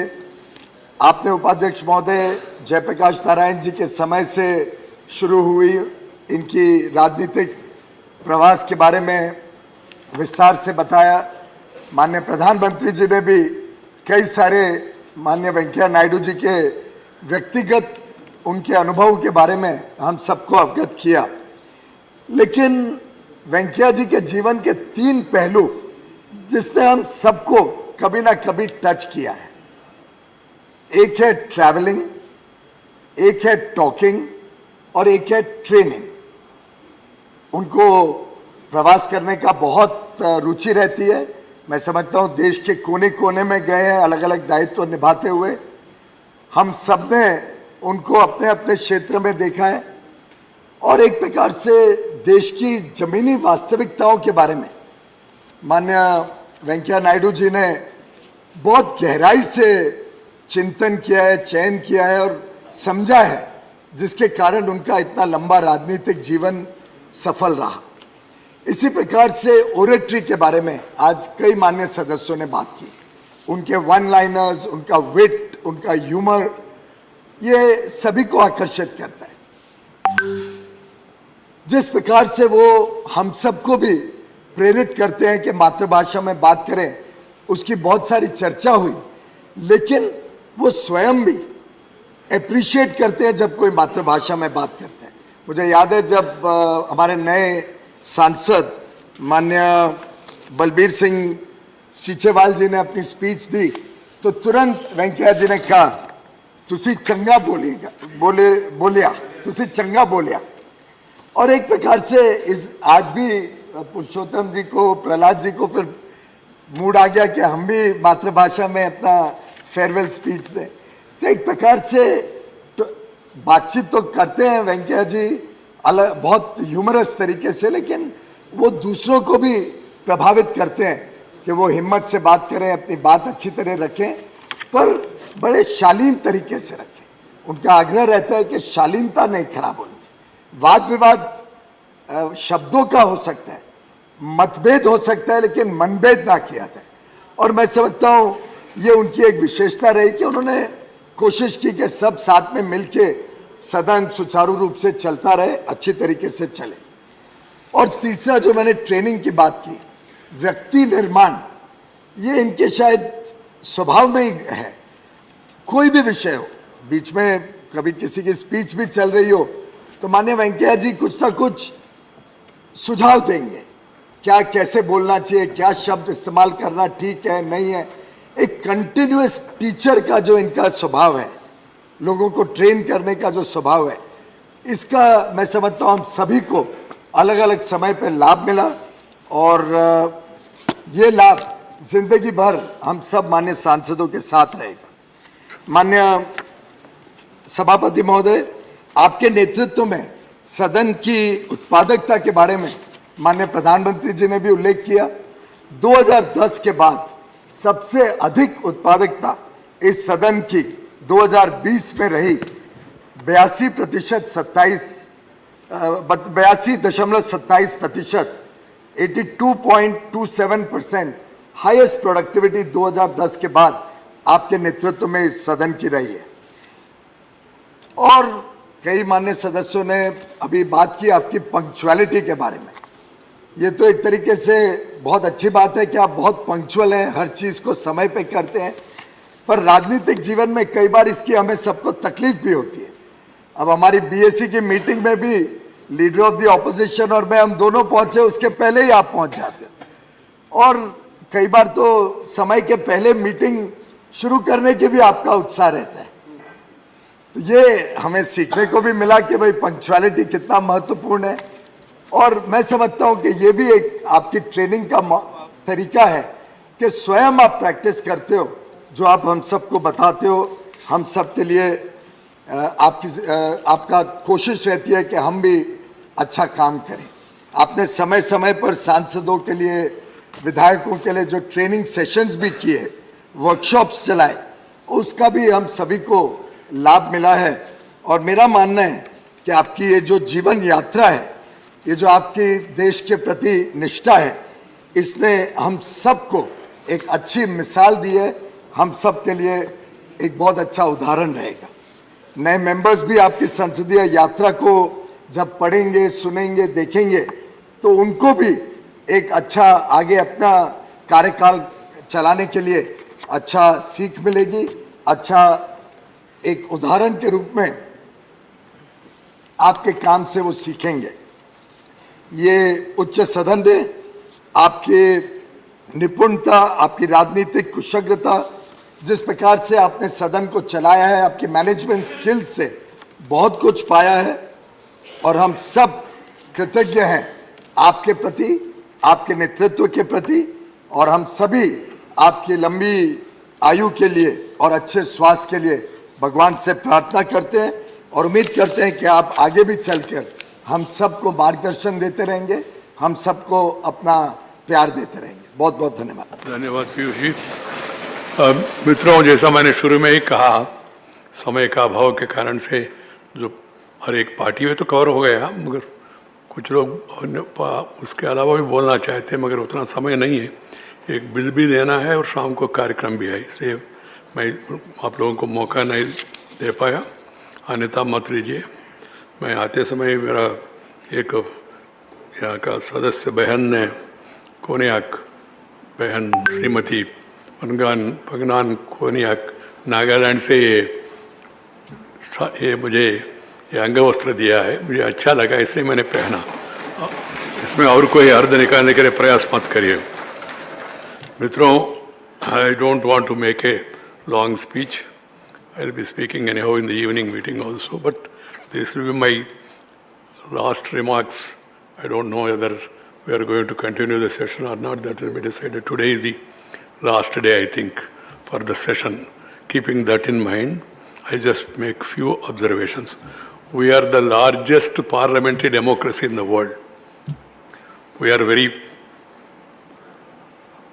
fortunate that our forefathers and the constitutional makers and also the great freedom fighters have given their life and their best to the country and gave us the great constitution and this parliamentary democratic system.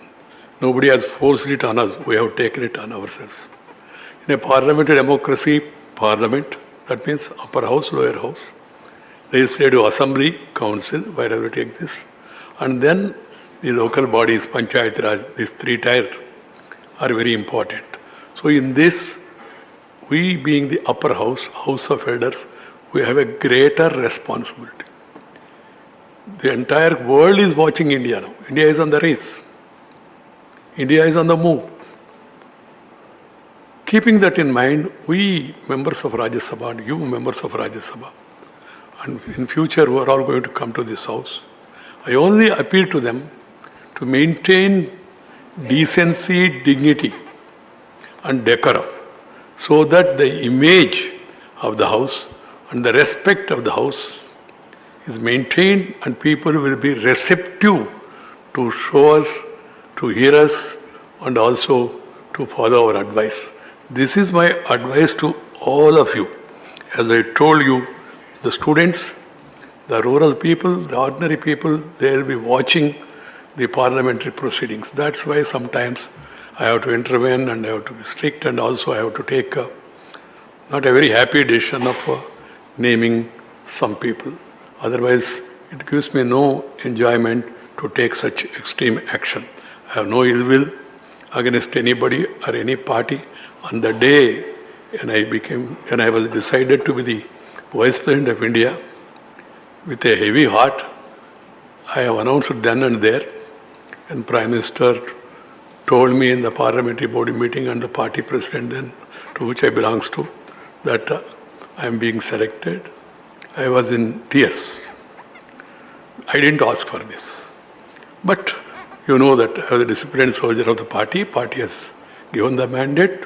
I obliged it and I resigned from the party. There were tears not because of my shirking the responsibility, because I have to leave the party which has given me all this. That was the occasion. Otherwise, no problem at all. I did my best to maintain the dignity of the house. And I tried to accommodate all sides, south, north, east, west, northeast, and also give an opportunity to all sides of the house. I mightn't have given them the enough time they wanted, but each one of you has been given time, whether it is zero hour, whether it is special mention, whether it is question hour, or whether it is discussion and debate on the bills and all. People want the house to discuss, debate and decide. 3D. They do not want the other D, that is disrupt. Always people say, sir, do not pass the bill in a din. I do agree. वो शोभा नहीं देते. But for that simple solution is, do not create din and do not pass the bill in the din. This is my advice to one and all. For the future also, because whoever is going to occupy the chair, they have to follow the precedents and also they have to go by the decisions that were taken earlier. the normal feeling about politicians and all, of course, I'll be speaking separately. I don't want to utilize this forum. The respect is declining everywhere because value systems are declining. Keep that in mind and try to do your bit while committing yourselves to your ideological line, but see to it that the democratic principles and the standards set by our great people are followed. I am not of that type. People now often talk, Haito president, Naito dissident, otherwise resident. Yet you know my Karnavara name. I never aspired for president, never became a dissident, or never confined to residence.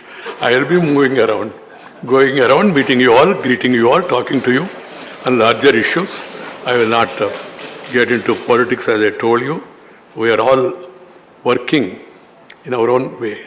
We are not enemies, we are rivals.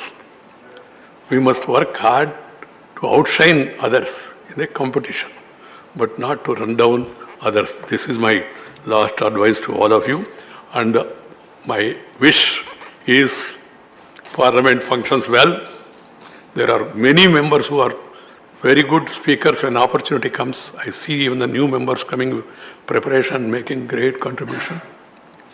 Brilliant speeches were made. And sometimes brilliance is lost because of disturbances. And the media also in our country, unfortunately, weakness is they don't report if you speak constructively. If you speak obstructively, do something unusual, it is getting coverage.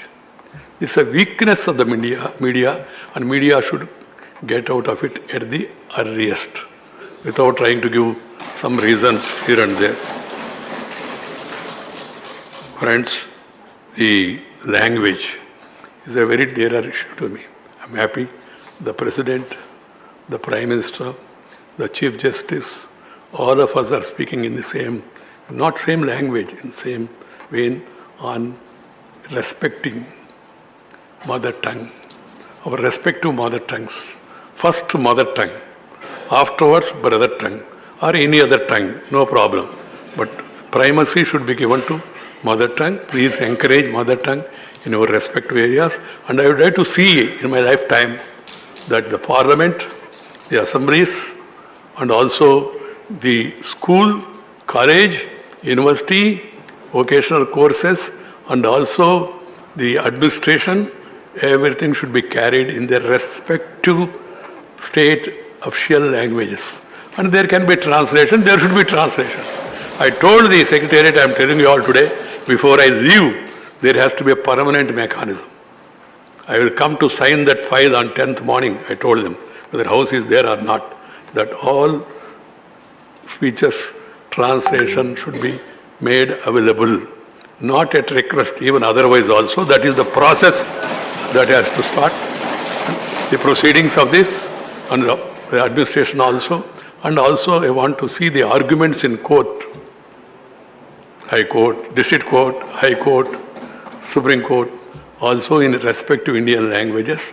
And the judgments are also delivered because I don't want to use the word litigant, people who come to the courts, they do not know English. And they will not be able to understand the judgments. So it should be, but it will take time, I am aware of it. Honest beginning has to be made, and we all should move in the direction and having communication in our respective mother tongues, that is, encourage Indian languages. Friends, I would like to conclude with a hope that we move forward. I am thankful to the Honorable Prime Minister who has given me love and affection. Thankful to all the ministerial colleagues who have all responded to my queries anytime for consultation on larger developmental issues. And also, I would like to thank the leader of the opposition and other leaders on this side who have cooperated with me, and also the members from different political parties who have given a helping hand and who are all today participated in the discussion and said so many good things about me. Thank you very much. I am really moved by your love and affection. Dhanyavad. Namaskar. We'll take up legislative business. Central University Amendment Bill. Ashwini Vaishnav. Sir, with your kind permission, I rise to move that the Central Universities Amendment Bill 2022, as passed by the Lok Sabha, be discussed and passed by this August House. The motion for consideration of Central University Amendment Bill 2. आप कुछ बोलना चाहते हैं या नहीं? आज अभी बोलना है तो कुछ संक्षेप में बोलिए, बाद में फिर। जी सर।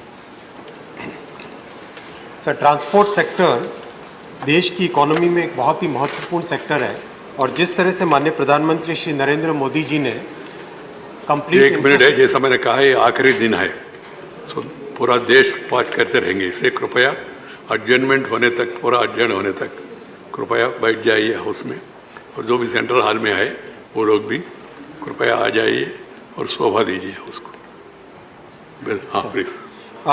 जिस तरह से माननीय प्रधानमंत्री श्री नरेंद्र मोदी जी ने देश में एक नया विजन दिया है इंफ्रास्ट्रक्चर सेक्टर को डेवलप करने के लिए और एक गति शक्ति का एक नया फ्रेमवर्क, नया एक मिशन दिया है, उसमें बहुत सारे सेक्टर्स जैसे railway, highway, metro, airport, waterways, इन सब के विकास की एक नई एक तरीके से नए इंडिया का निर्माण हो रहा है और इन सब के विकास से एक सामान्य मानवीय के जीवन में भी क्वालिटेटिव चेंज आता है।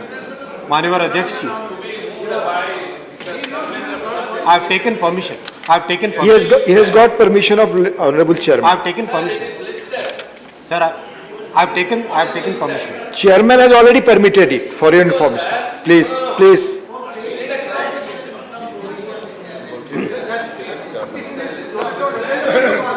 Sir, Honorable sir, Please. Honorable Chair has already permitted to the Railway Minister. On behalf of him, I am moving. Please. Sir, इन सब सेक्टर्स की कॉम्प्लेक्सिटी और इनमें तेजी से आते हुए परिवर्तन के कारण देश में एक टैलेंटेड, वेल ट्रेन्ड और फोकस्ड कैडर की ज़रूरत है। ऐसे ट्रांसपोर्ट फोकस्ड कैडर को तैयार करने के लिए इस बिल के द्वारा एक सेंट्रल यूनिवर्सिटी का स्थापन किया जा रहा है। गति शक्ति विश्वविद्यालय प्रधानमंत्री जी के गति शक्ति विजन को साकार रूप देने का एक बहुत बड़ा प्रयास है। Please please. गति शक्ति विश्वविद्यालय रेल कृपया सदन में शांति रखें प्लीज। गति शक्ति विश्वविद्यालय रेल मंत्रालय द्वारा संचालित होगी और नेशनल एजुकेशन पॉलिसी और शिक्षा मंत्रालय की जो पॉलिसीज हैं एजुकेशन से रिलेटेड उनके द्वारा कोऑर्डिनेटेड रहेगी। सभापति महोदय, गति शक्ति यूनिवर्सिटी के बारे में जस्ट मैं 2-4 बातें बताता हूँ, उसके बाद में we can have the start the discussion. 2018 में national rail and transportation institute यानी NRTI का स्थापन किया गया था।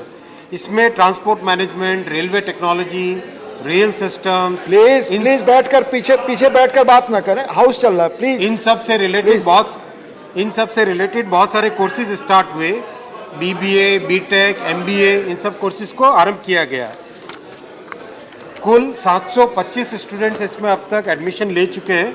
पहला बैच भी ग्रेजुएट हुआ और बहुत अच्छे रिजल्ट हैं, सबको अच्छे प्लेसमेंट्स भी मिले हैं। अब इस बिल के द्वारा NRTI को एक सेंट्रल यूनिवर्सिटी में कन्वर्ट किया जाएगा, अपग्रेड किया जाएगा। इसके 5 फोकस एरियाज रहेंगे सभापति महोदय। पहला, ट्रांसपोर्ट फोकस्ड कोर्सेज। दूसरा, अप्लाइड रिसर्च जैसे bridges, tunnels, material science, artificial intelligence for operational efficiency, new energy जैसे हाइड्रोजन का कैसे इस्तेमाल हो, इन सब कोर्सेज पे फोकस किया जाएगा। तीसरा, स्किल डेवलपमेंट। बीटेक PhD के साथ ही साथ स्किल डेवलपमेंट पे भी बहुत ध्यान दिया जाएगा, जिससे कि शॉप फ्लोर पे जो रिक्वायर्ड स्किल्स उन सब का भी इसमें ट्रेनिंग दी जाए। चौथा रहेगा टेक्नोलॉजी डेवलपमेंट का।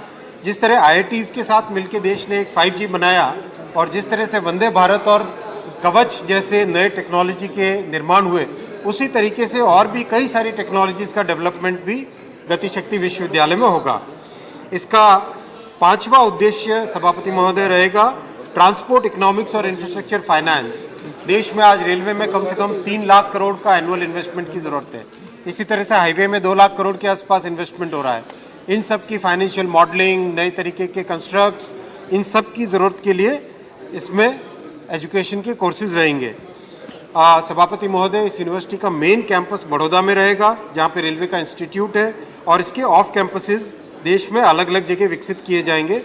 ऑलरेडी बजट, रेलवे के बजट में 166 करोड़ 166 करोड़ का प्रावधान है। मेरा निवेदन है सदन से कि इस बिल पर अपने मूल्यवान सजेशन दें और इसको आज पारित करें। धन्यवाद। Motion moved. Now motion moved. Dr. A. Hanumanthayya, please. Thank you, Deputy Chairman, sir. Sir, the Central Universities Amendment Bill 2022, the bill seeks to establish Gati Shakti Vishwavidyalaya at Vadodara in Gujarat state, amending the Central Universities Act of 2009 and the National Rail and Transport Institute will be converting into Gati Shakti Vishwavidyalaya. Sir, the scope of this new university, new Vishwavidyalaya, will extend beyond railways and include transport sector as a whole.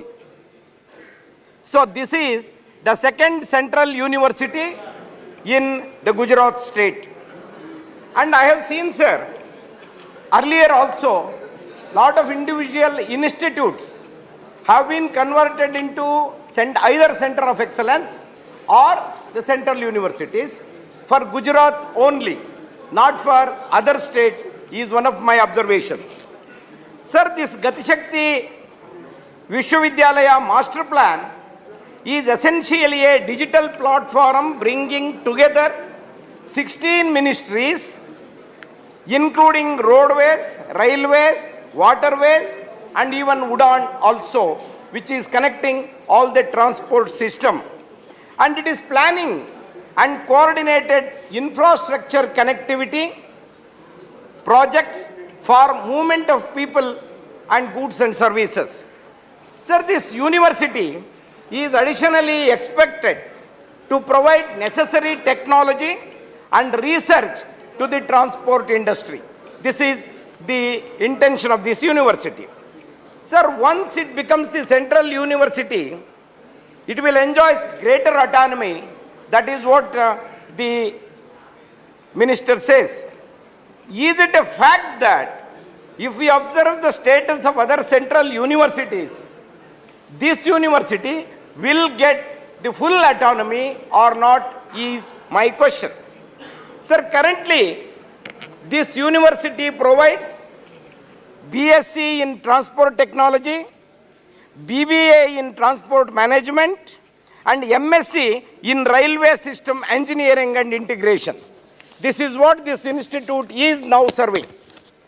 Sir, the objective of Gati Shakti University is to support vision and goals of, as per the government, the Atmanirbhar Bharat, and provide best possible education to the people of Gujarat.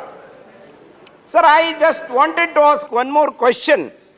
What about the other parts of India where the only one institute which is into the research and which is into giving degree of BSc, MSc and BBM, people from other parts like South India, Northeast India and central part of India are not going to get the benefit of this? Whether it is extended to all parts of the country and all the students can have the admission here, and what is the mode of admission for them, and how the admissions are taking place, whether the examinations are conducted across the country like CUT, like NEET, is not clarified in the bill, sir. Sir, let us look at the central universities now. About this bill, the National Education Policy 2020 stressed the need for multidisciplinary approach to education within institutions. This is a very important issue to be discussed. Sir, the academicians across the country have raised the concerns that if a transport-oriented institute is converted into a central university, this does not match the multidisciplinary spirit of the national education policy. That is what the academicians say. And the academicians also observed that converting a university into a central university is just a matter of changing the name of the university, not the purpose of making the transport system across the country as a research institute. Sir, this status does not help the growth and development of the education sector. This is what the observation of the academicians. I wanted to know the answer from the minister. Sir, it is necessary for this change in nomenclature must accompany with increased public funding and autonomy. But in this bill, the public funding is missing. The autonomy is only in the saying, but not actually being done by the in the support of the bill. Sir, let us see the other central universities in the country, how they are working, whether they are enjoying the full autonomy or not. If they are not enjoying the autonomy across the country, there are about 64 central universities. Under this government, sir, the central universities have typically been criticized regarding lack of permanent staff, poor infrastructure, and poor academic governance. That is what I wanted to bring you to the notice of the Honorable Minister. Sir, this is due to ideological clash between the administration and staff, students and other agencies. Sir, we have seen in Jawaharlal Nehru University, we have seen in Jamia Millia University, Jadavpur, which are called as central universities, but these universities' administration is not up to the mark, and there is lot of criticizing the university's administration on ideological basis and administrative matters also. Sir, huge backlog vacancies are there in the central universities. The unfilled faculty vacancies in central universities is a worrying factor. Sir, the government should know, against 19,366 posts sanctioned in the central universities, 6,558 posts are not filled. And sir, this is about 33.86% of vacancies in faculties are not filled by the Government of India. Sir, the faculty engaged as on 18th July 2022, that is very recently. The answer is given in the Lok Sabha. The ADAC vacancies are 122, guest faculty is 1,931, contract basis teachers are about 1,820, re-employed who have retired are about 31. Sir, the total strength of these kind of vacancies are 3,904. Sir, let us also observe what is the reservation maintained in these central universities. Sir, I wanted to bring it to your kind notice. Number of vacant posts in the reserve category, sir, vacancies are 65.61% are not filled, especially from the reservation category and marginalized communities. Sir, number of vacant posts, general, it is 2,252, SC category it is 988, ST category it is 576, other backward classes it is 1,761, EWS it is 628, and 344 in PWD.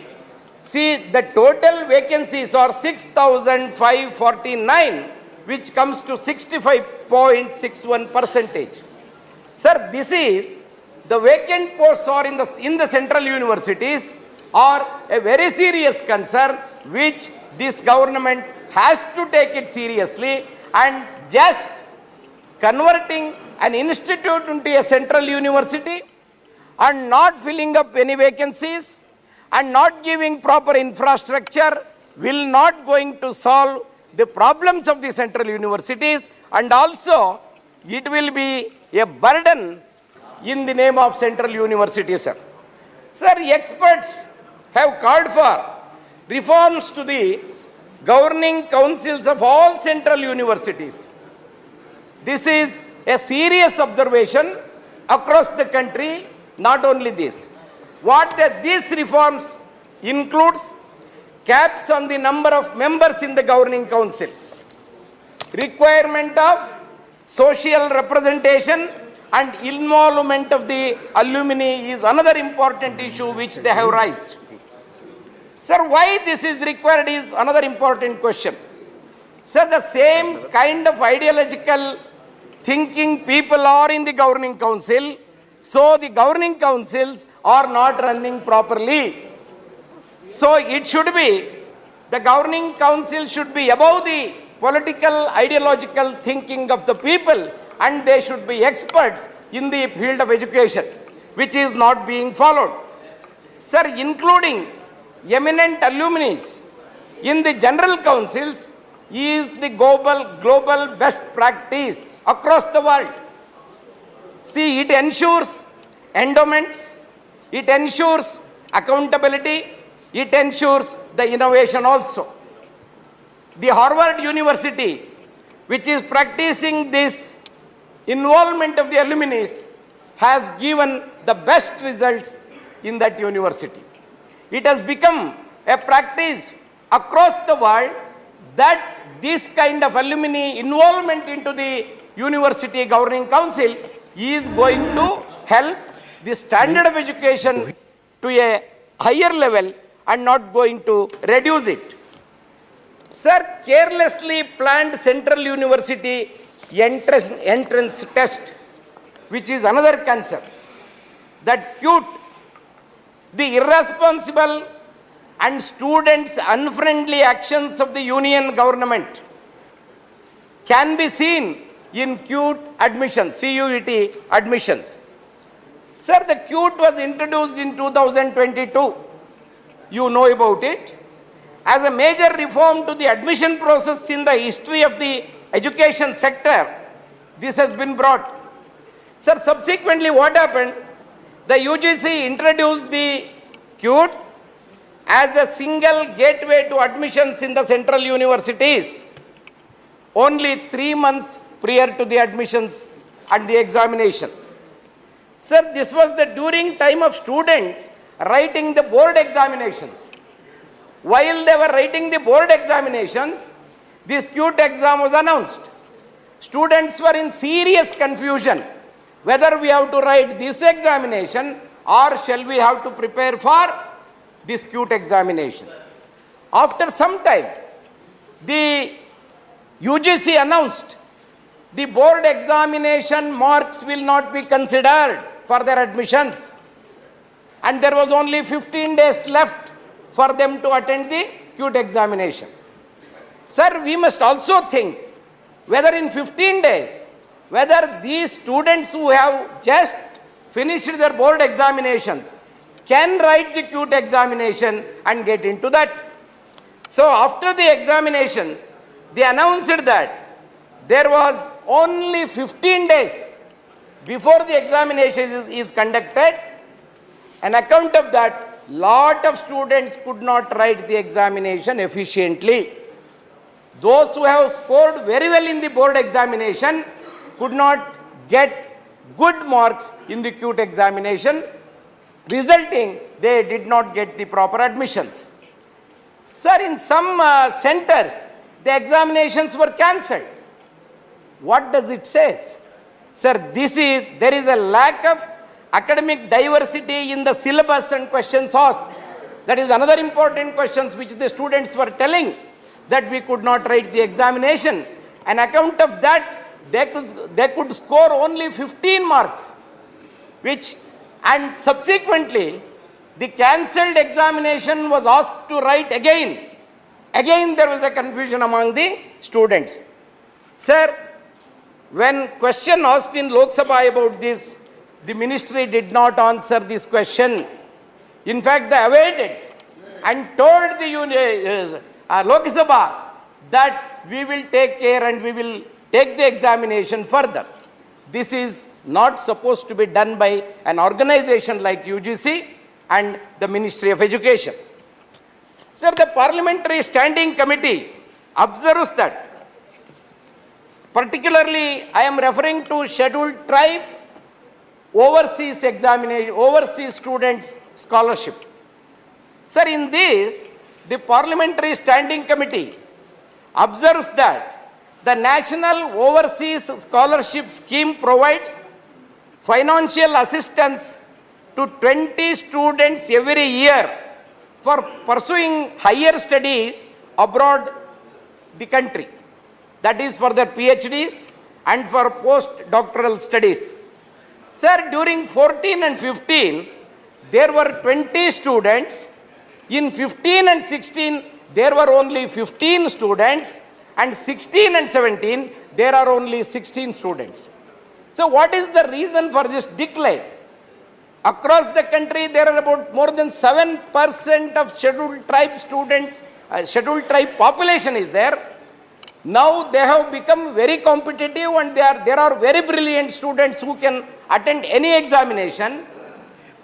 For the whole country, if you cannot send 20 students, the Parliamentary Standing Committee says this should be announced to 30 at least. But I even request the government, it should be announced to 50 at least. Sir, another 1 minute. At least 50 students should be sent out of the country for their PhD and postdoctoral studies. But why this decreasing trend is, there was no proper advertisement, and every student from the rural area are not able to apply online. That is another problem with the rural India. And there is one more problem, sir. The income ceiling is 6 lakhs per annum. Sir, for scheduled tribe students, even an ordinary Group D employee, his income crosses 6 lakhs per year. And it is allowed in other cases for 8 lakhs. But for a scheduled caste, scheduled tribe candidate, you have fixed it as 6 lakhs per year. So I request the government to look into this and liberalize this economic ceiling at least 6 lakhs to 8 lakhs so that students across the country can be able to apply this. So this is what my request is. So just making a central university, converting a name will not solve the problem. Provide all the infrastructure, give them proper teacher, then only the central university will have a proper guidance. Thank you very much, sir. Thank you.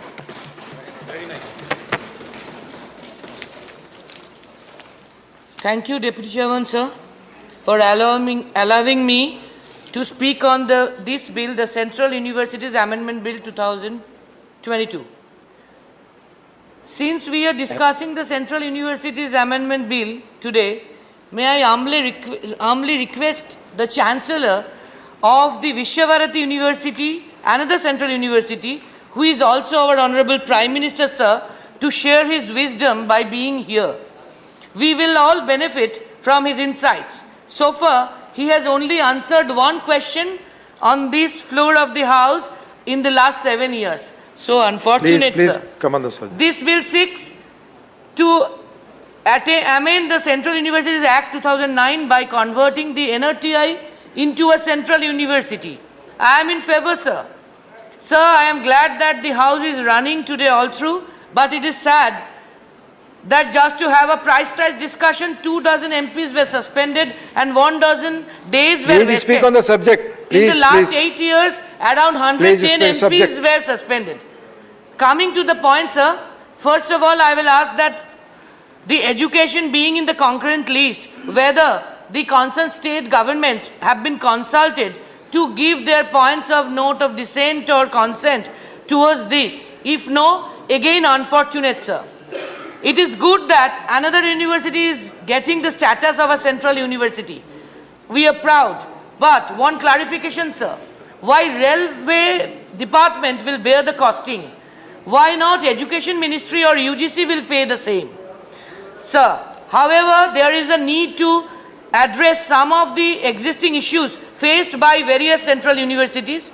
Most central universities across the country lack adequate infrastructure and face big fund shortages.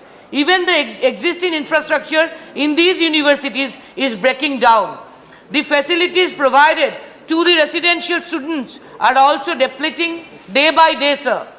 The 21-22 budget allocation for education decreased by 6% compared to 2021. This year there is only a 5% increase over the allocation of 2021.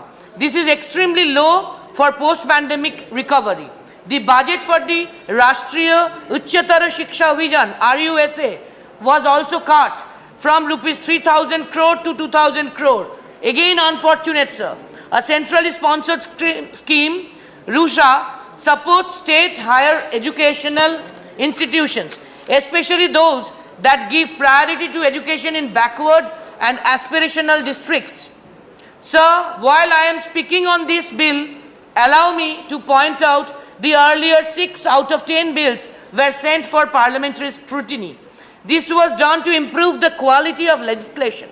Now, sir, only about 1 out of 10 bills is set for... Please speak on the subject, Dolaji. For scrutiny. Subject, please. This is on the subject, Please, sir. yes, let her speak. Sir, this is on the subject. Please, not, please. Now, sir, only about 1 out of 10 bills is set for the scrutiny.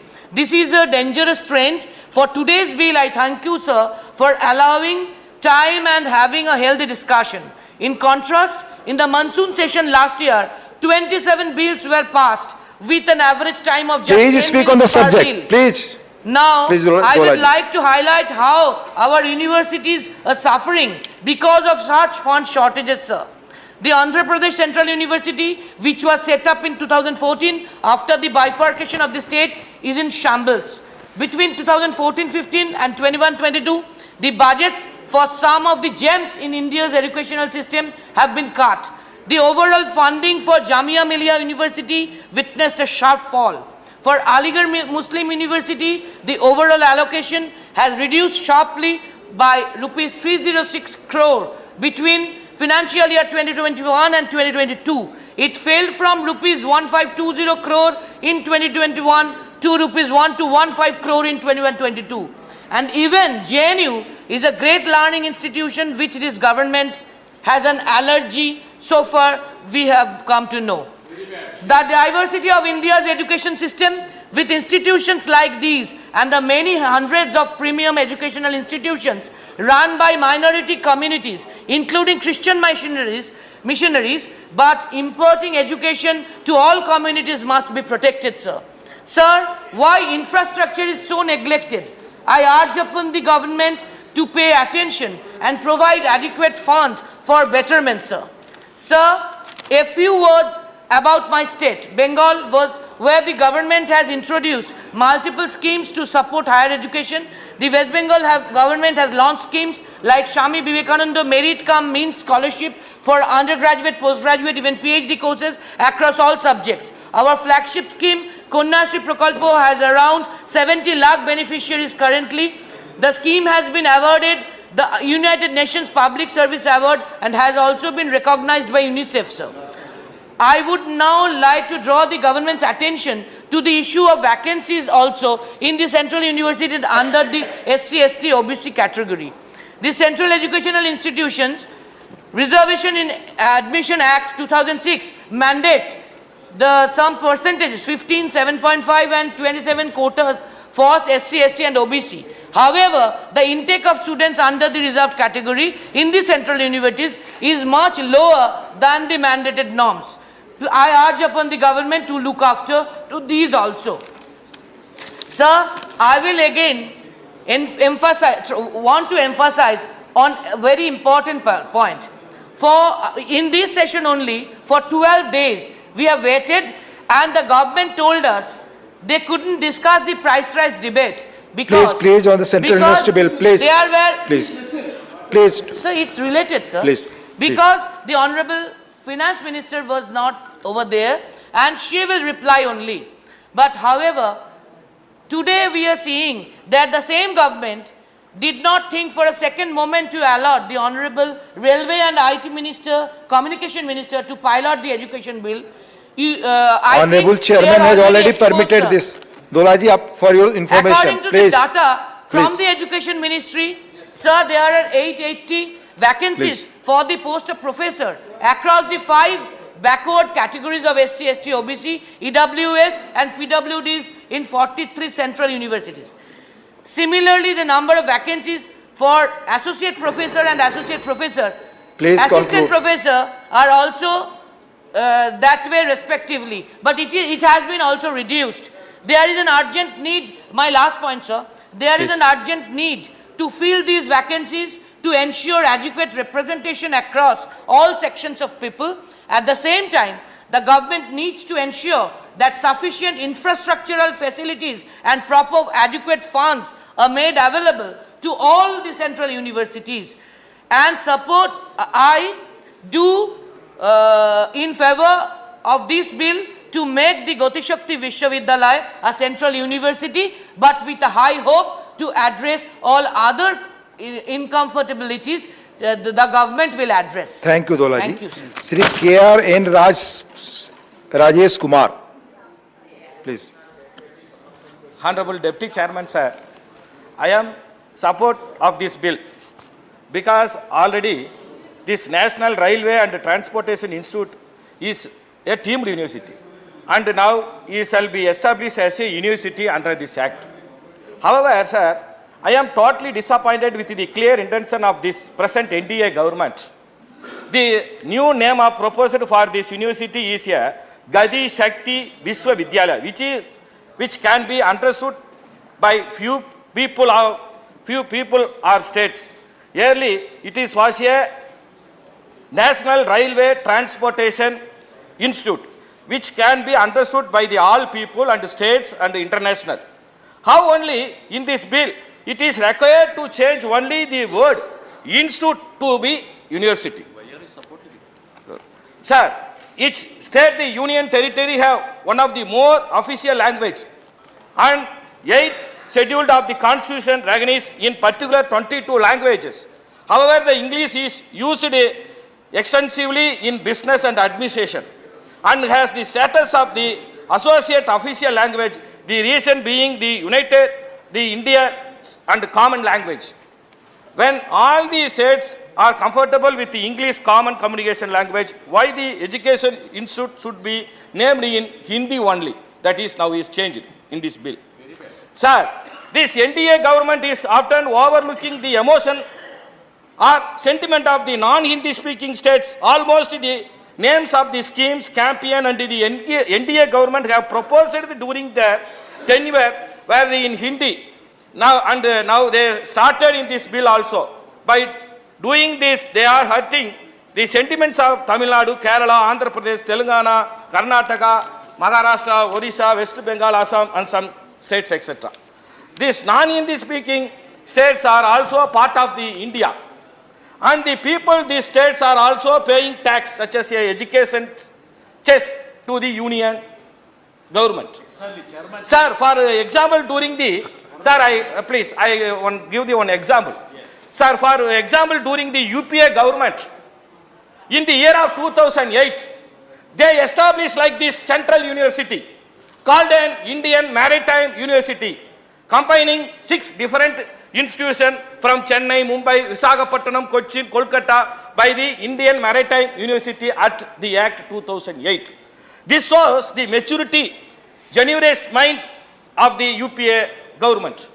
Sir, many central universities established to territorial jurisdiction of the state, the first scheduled in section 3.4, were established as Central University of Bihar, Central University of Gujarat, etc. though the territorial jurisdiction of the proposed university is whole of the India. However, the ministry proposed the name University Gadi Shakti Vishwavidyalaya. This was narrowed mindset and the imperialistic behavior of this government towards its own states. Secondly, sir, the university will take the measure to provide quality teaching, research and skill development and in field related to the transportation, technology and management. The current need for the advanced education in the disciplines such as transportation, technology, management, imperative. Many states have their own PSUs in transport logistics sector and they need highly skilled human resource owning to its necessary. I request Honorable Minister to establish, to extend the campus in various states also interested in establishing such as university in their respective states. Sir, thirdly, sir, the university status alone is not enough for the institution run it is own. It requires economic independence. Request the minister to allocate the budget without discounting the proposal made by the board because the revenue generated by the university alone is not sufficient for them manage all the expenses. Finally, sir, already the institute partnership with foreign university. I see in the website, I saw the Honorable Railway Minister, I see in website. Finally, sir, the university already partnership with foreign universities like Cornell University, USA, and Japan Transport Tourism Research University, University of UK, and Petersburg State University of Russia. If they change the university name to Hindi, how this foreign university or student will recognize our university? How will they understood? We are not against the Hindi language, sir, but we against the Hindi impose. Federal nature of the nation is a unity in diversity. I am request, sir, 1 minute. In this NDA government is understood this. To conclude my speech, in order to promote the university worldwide and respect sentiment to tax-paying non-Hindi speaking citizen of India, it is necessary change the name of the university as a Indian Railway Transport University. I kindly request to the Honorable Railway Minister. Thank you. Sir, 1 minute. Sir, I kindly request the Honorable Railway Minister. This act is principal act of Central University. But this university is administration sponsor under the Railway Ministry. I request the Railway Minister, please change the name. And Thank you. Thank you, Raj. Thank you, sir. Thank you. Dr. Ashok Kumar Mittal. Rajesh super कि आपने मुझे इस bill पर central university amendment bill पर बोलने का मौका दिया। National rail and transport institute, sorry, धन्यवाद चेयर कि आप मुझे इस बिल पर बोलने का मौका दे रहे हैं और मेरा सदन में ये पहला मौका मिला है मुझे किसी भी बिल के ऊपर बात करने का। बहुत धन्यवाद उसके लिए भी। इस बिल के माध्यम से भारत सरकार national rail and transport institute को एक जो कि डीम्ड यूनिवर्सिटी है, फुल फ्लेज्ड यूनिवर्सिटी का दर्जा देने जा रही है। गति शक्ति विश्वविद्यालय जो कि रेलवे मंत्रालय के अधीन होगा और सेंट्रल यूनिवर्सिटी होगा। मैं सबसे पहले इसके लिए भारत सरकार को बधाई देना चाहूँगा। जब हम शिक्षा की बात करते हैं तो मेरे दिमाग में एक छोटा सा पंक्तियाँ आती हैं, मैं आपसे साझी करना चाहूँगा। रोशनी केवल चिराग से ही नहीं होती, रोशनी केवल चिराग से ही नहीं होती, शिक्षा से भी घर रोशन होते हैं, शिक्षा से ही घर रोशन होते हैं। इसी दौरान क्योंकि हम लोग भी शिक्षक से संबंधित हैं तो एक और बात याद आती है जो हमारा स्लोगन चल रहा है देश में, पढ़ेगा इंडिया तभी तो बढ़ेगा इंडिया। तो धन्यवाद ये नया इनिशिएटिव लेने के लिए। हम 2 वर्ष से ज़्यादा समय से कोरोना महामारी से जूझ रहे हैं और इसमें हर क्षेत्र अफेक्ट हुआ है और एजुकेशन जो क्षेत्र वो सबसे बुरी तरह अफेक्ट हुआ है। हम जानते हैं हमारे 30 करोड़ स्कूली बच्चे हैं, 3 करोड़ कॉलेज और विश्वविद्यालय के बच्चे हैं, तकरीबन 33 करोड़ बच्चा हमारा विद्यार्थी है और वो 2 साल से घरों में बंद के बैठे हुए थे।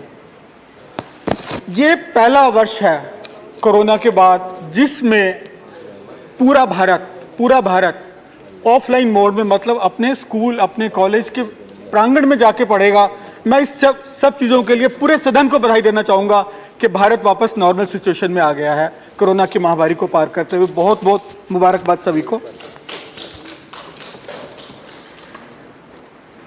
अब क्योंकि हमें शिक्षा का मौका मिल गया है कि हम कॉलेज में पढ़ें, अपने स्कूल में पढ़ें, क्योंकि बिल्कुल देखा गया है कि ऑनलाइन शिक्षा एक सब्स्टिट्यूट थी, एक कम्प्लीमेंट्री हो सकती थी, पर ये सब्स्टिट्यूट नहीं हो सकती थी। क्योंकि जब हम ऑनलाइन मोड में होते, आपस में मिल नहीं पाते, बात नहीं कर पाते, शिक्षकों से वार्तालाप नहीं कर पाते, ढंग से खेल नहीं पाते, कल्चरल इवेंट से पार्टिसिपेट नहीं कर पाते, डाइवर्सिटी को एंजॉय नहीं कर पाते, और शिक्षा ये सब चीज़ें ही सिखाती है और जो कि अछूती जा रही थी इसमें। लेकिन जब हम आगे बढ़ते हैं तो एक चीज़ हमें हमेशा डिस्टर्ब करती है, वो हम सबको करती है, ये भारत सरकार को भी, हम सबको, पूरे सदन को, कि जब टाइम्स हायर एजुकेशन रैंकिंग की बात होती है तो अभी तक हम 200 में नहीं पहुंच पाए। क्यूएस हायर एजुकेशन रैंकिंग की बात होती है तो हम 100 में नहीं पहुंच पाए, जबकि हम विश्व गुरु माने जाते थे। पर मैं उम्मीद कर रहा हूं जो नए प्रयत्न चल रहे हैं उसके अंतर्गत हम विश्व गुरु की तरफ तेजी से अग्रसर होंगे।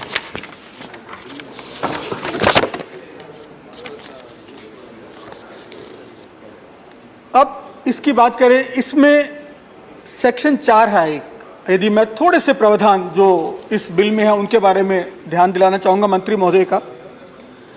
सेक्शन 4 में वैसे तो 1, 2, 3 बड़ा छोटा सा बिल है, तकरीबन प्रोसीजरल ज़्यादा है और उसमें न्यू चीज़ें कोई नहीं आई हैं। तो एक तो ओवरऑल मैं कहना चाहूँगा इस बिल में कोई भी नए प्रावधान नहीं किए गए जिससे शिक्षा की क्वालिटी को सुधारा जा सके, तो उसके बारे में कृपया ध्यान दीजिएगा। सेक्शन 4 में सेक्शन 4J है, जिसमें कहा गया है कि यदि कोई एम्प्लॉय जो कि एग्जिस्टिंग इंस्टीट्यूट में काम कर रहा है वो नहीं मानता नई शर्तों को, तो उसको समझाया जाए हल्का सा, नहीं तो उसको निकाल दिया जाए, और फिर भी नहीं काबू आता अपनी टर्म्स पर तो उसको 3 महीने का कंपनसेशन देके उसको बाय बैक कर दिया जाए। तो मैं मंत्री महोदय से ये निवेदन करूंगा कि इतने हार्श ना होइए। वो एम्प्लॉइज ने अपनी 20 साल 30 साल इस संस्था को दिए हैं, उनको हटाते टाइम थोड़ा सा रहम दिल करें और उनके लिए थोड़ा सा ध्यान करके भावुक होते हुए फैसला लें, हार्श होके कोई फैसला ना ले। ये मेरी मंत्री महोदय से निवेदन रहेगा।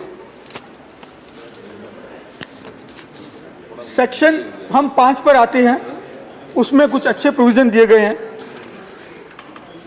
कि इस इंस्टीट्यूशन के, इस यूनिवर्सिटी के और सेंटर खोले जा सकते हैं देशों में भी विदेशों में भी। क्योंकि मैं पंजाब से हूँ और हर कोई सेल्फिश होता है, मैं भी सेल्फिश हूँ, तो मैं मंत्री जी से निवेदन करूँगा कि एक सेंटर पहला प्लीज़ पंजाब में खोलिएगा। जब भी आपने खोलना होगा फर्स्ट सेंटर पंजाब में खोलिए, और यदि अभी आप इसकी घोषणा कर पाएँ बहस के जवाब देते टाइम तो हम सबके लिए बहुत ही ये हर्ष होगा। इसी को आधा मिनट लूँगा और मैं। एग्जिस्टिंग रिसोर्सेज, हमारे देश में बड़े बड़े विश्वविद्यालय हैं, IITs हैं, IIMs हैं, सेंट्रल यूनिवर्सिटीज़ हैं, उनमें बड़े रिसोर्सेज हैं, लैब्स हैं, बिल्डिंग्स हैं, स्विमिंग पूल्स हैं, ऑडिटोरियम्स हैं, सब कुछ है, लेकिन वहाँ बच्चों की संख्या आमतौर पे कम होती है और वो रिसोर्सेज अनयूटिलाइज रहते हैं। तो मेरी एक सरकार से निवेदन रहेगा कि आप एग्जिस्टिंग रिसोर्सेज को बेटर यूटिलाइज करने के लिए या तो वहाँ नए प्रोग्राम्स ऐड कीजिए, यदि IITs में है तो मेडिकल हम क्यों नहीं में ऐड कर लेते हैं, यदि मेडिकल है तो वहाँ इंजीनियरिंग क्यों नहीं में ऐड कर लेते, या मैनेजमेंट क्यों नहीं ऐड कर लेते। क्योंकि हम जब दुनिया को देखते हैं, चाहे हार्वर्ड है, स्टैनफोर्ड है, ऑक्सफोर्ड है, कैम्ब्रिज है, हर एक मल्टी डिसिप्लिनरी यूनिवर्सिटी है, जितनी भी दुनिया की टॉप यूनिवर्सिटीज़ हैं मल्टी डिसिप्लिनरी यूनिवर्सिटीज़ हैं, और वो अपने रिसोर्सेज को पूरा यूटिलाइज करती हैं। हम गरीब मुल्क हैं, छोटे मुल्क हैं, छोटे नहीं गरीब मुल्क हैं, हम अपने रिसोर्सेज उनसे सीखते हुए क्यों ना बेटर यूटिलाइज करें। और शायद एक चीज़ हमें मदद करेगी रैंकिंग एक्रीडिटेशन भी लेने की, क्योंकि शायद हम सिंगल डिसिप्लिनरी हैं, इसीलिए हम रैंकिंग एक्रीडिटेशन में इंटरनेशनल इंस्टीट्यूशन के मुकाबले में मात खा जाते हैं। कंक्लूड करिए डॉक्टर साहब। एक छोटी सी बात, क्योंकि एक मेडल देश के बहुत आ रहे हैं, बड़ी खुशी का विषय है कि आजकल कॉमनवेल्थ गेम चल रही हैं और भारत के मेडल्स, गोल्ड मेडल्स भर भर के आ रहे हैं। पिछले साल ओलंपिक को, वो भी इसी महीने में, हमने खूब मेडल जीते। मैं फिर इस सदन को इस चीज़ के लिए मुबारकबाद देना चाहूँगा कि आप सबके प्रयत्न से भारत स्पोर्ट्स में बहुत अच्छा कर रहा है, क्योंकि एजुकेशन का बिल प्लीज कंक्लूड करिए। आधा मिनट कि हम जो इंडियन की रैंकिंग्स हैं और एक्रेडिटेशन है, एनआरएफ है, नैक है, उसमें कहीं भी स्पोर्ट्स को कोई वेटेज नहीं दी गई है। मेरा यह निवेदन रहेगा मिनिस्ट्री से कि स्पोर्ट्स को सफिशिएंट वेटेज दी जाए, ताकि हम सब यूनिवर्सिटी कॉलेजेस वाले स्पोर्ट्स को भी उतना ही ध्यान दें जितना हम बाकी एकेडमिक एक्टिविटीज को देते हैं। बहुत बहुत धन्यवाद। माननीय Sujit Kumar ji.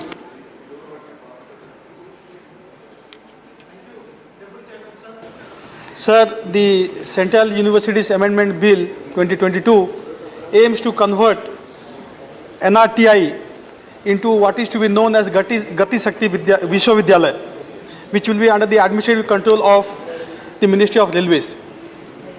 Sir, as we grow at close to 7 or 8% of our economy grows at 7-8%, and we are one of the fastest growing economies in the world, our transportation sector is also growing rapidly, be it aviation, maritime, highways, ports, etc. And hence, sir, there is a need for quality manpower and talent in this very, very crucial transportation sector, and hence the need of the hour is to have a university like this. And while introducing the bill, the Honorable Minister said that the Gati Shakti Vishwavidyalaya will provide quality training, research and skill development. He spoke about skill development as well in transportation technology management, TRM, and this is very lofty. It's a lofty goal, sir, and this will help us build a world-class multimodal, multi-sectoral academic ecosystem in our country. He also further referred to the fact that there is a need for multidisciplinary learning in our academic ecosystem, and various sectors, ports, highways, waterways, and also information technology can be integrated in this learning ecosystem. So, sir, I don't think hardly anyone will have any issue with such a bill, and it's welcome. But, sir, this has provided me with an opportunity to talk on some larger issues pertaining to education in our country. First and foremost, sir, I think, sir, there is no standardized protocol or criteria to set up central universities in our country. For example, sir, Delhi has 7 central universities, UP has 6, Bihar has 4, Telangana, Andhra, Manipur, these 3 states have 3 each. And a state like Odisha with a population of 45 million, 4.5 crore, has only 1 central university. So, sir, I'll urge you to consider setting up another central university in the state of Odisha, which has almost 23% tribal population. Currently, we have only 1 central university.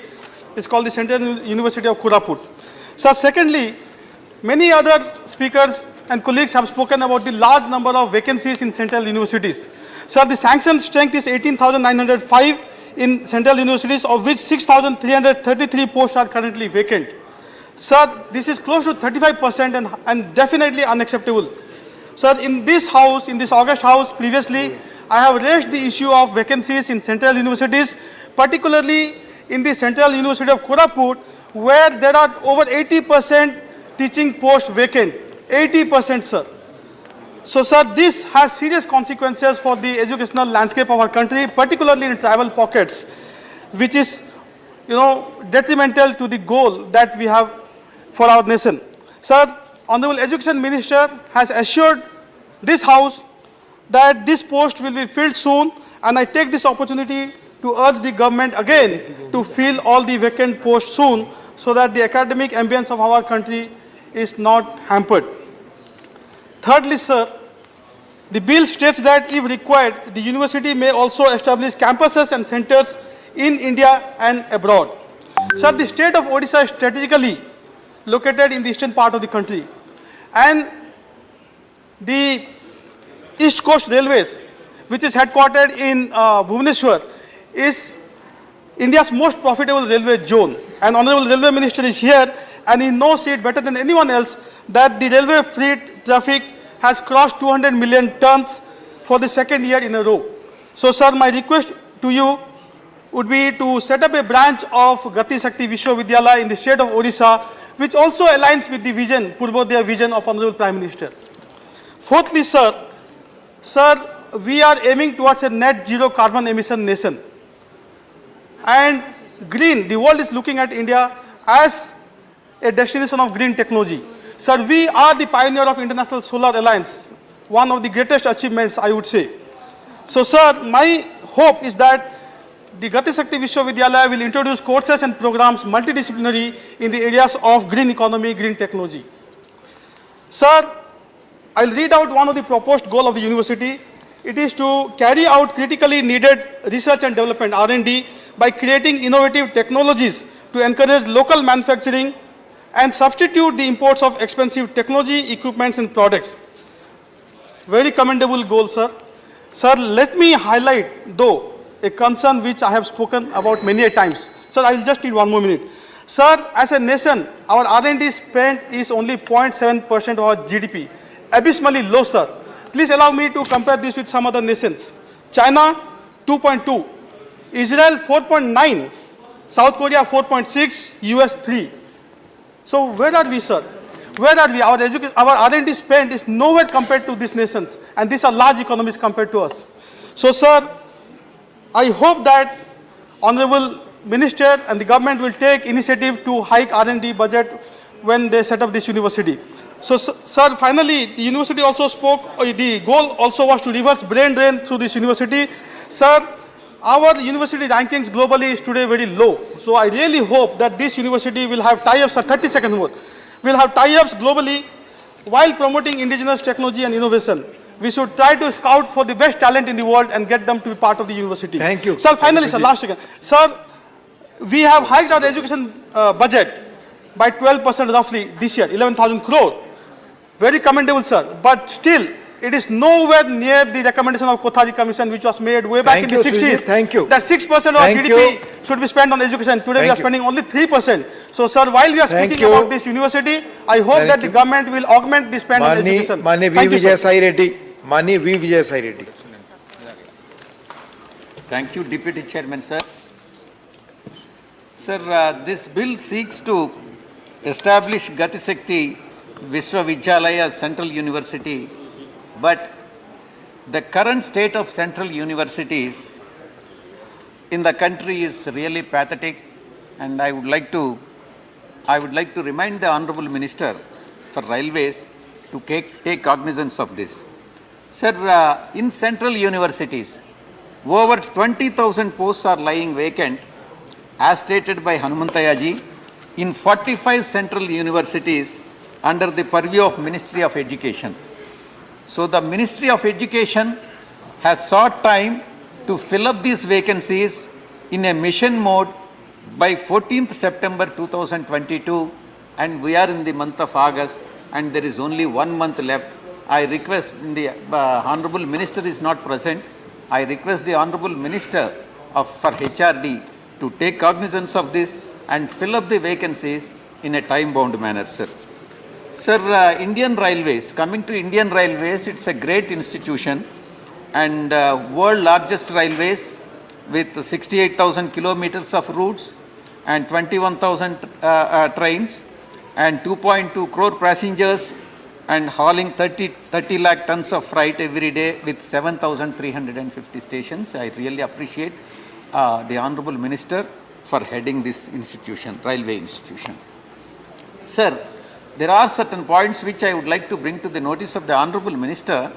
Sir, Minister, sir, women participation in logistics and transportation of railways is pitiable. Only 20% of the women are employed in the logistics sector. Only 1%, please take note of this, sir. Only 1% of the women have got the commercial driving licenses, and our licenses are owned by women. This is very, very unfortunate in this country. Sir, pending vacancies. There are 2 points, Hanumantaya ji has already said, I don't want to repeat it. The railways recruited, only 1 point. Railways recruited just 10,637 employees in 2021-22 and 9,529 employees in 2021.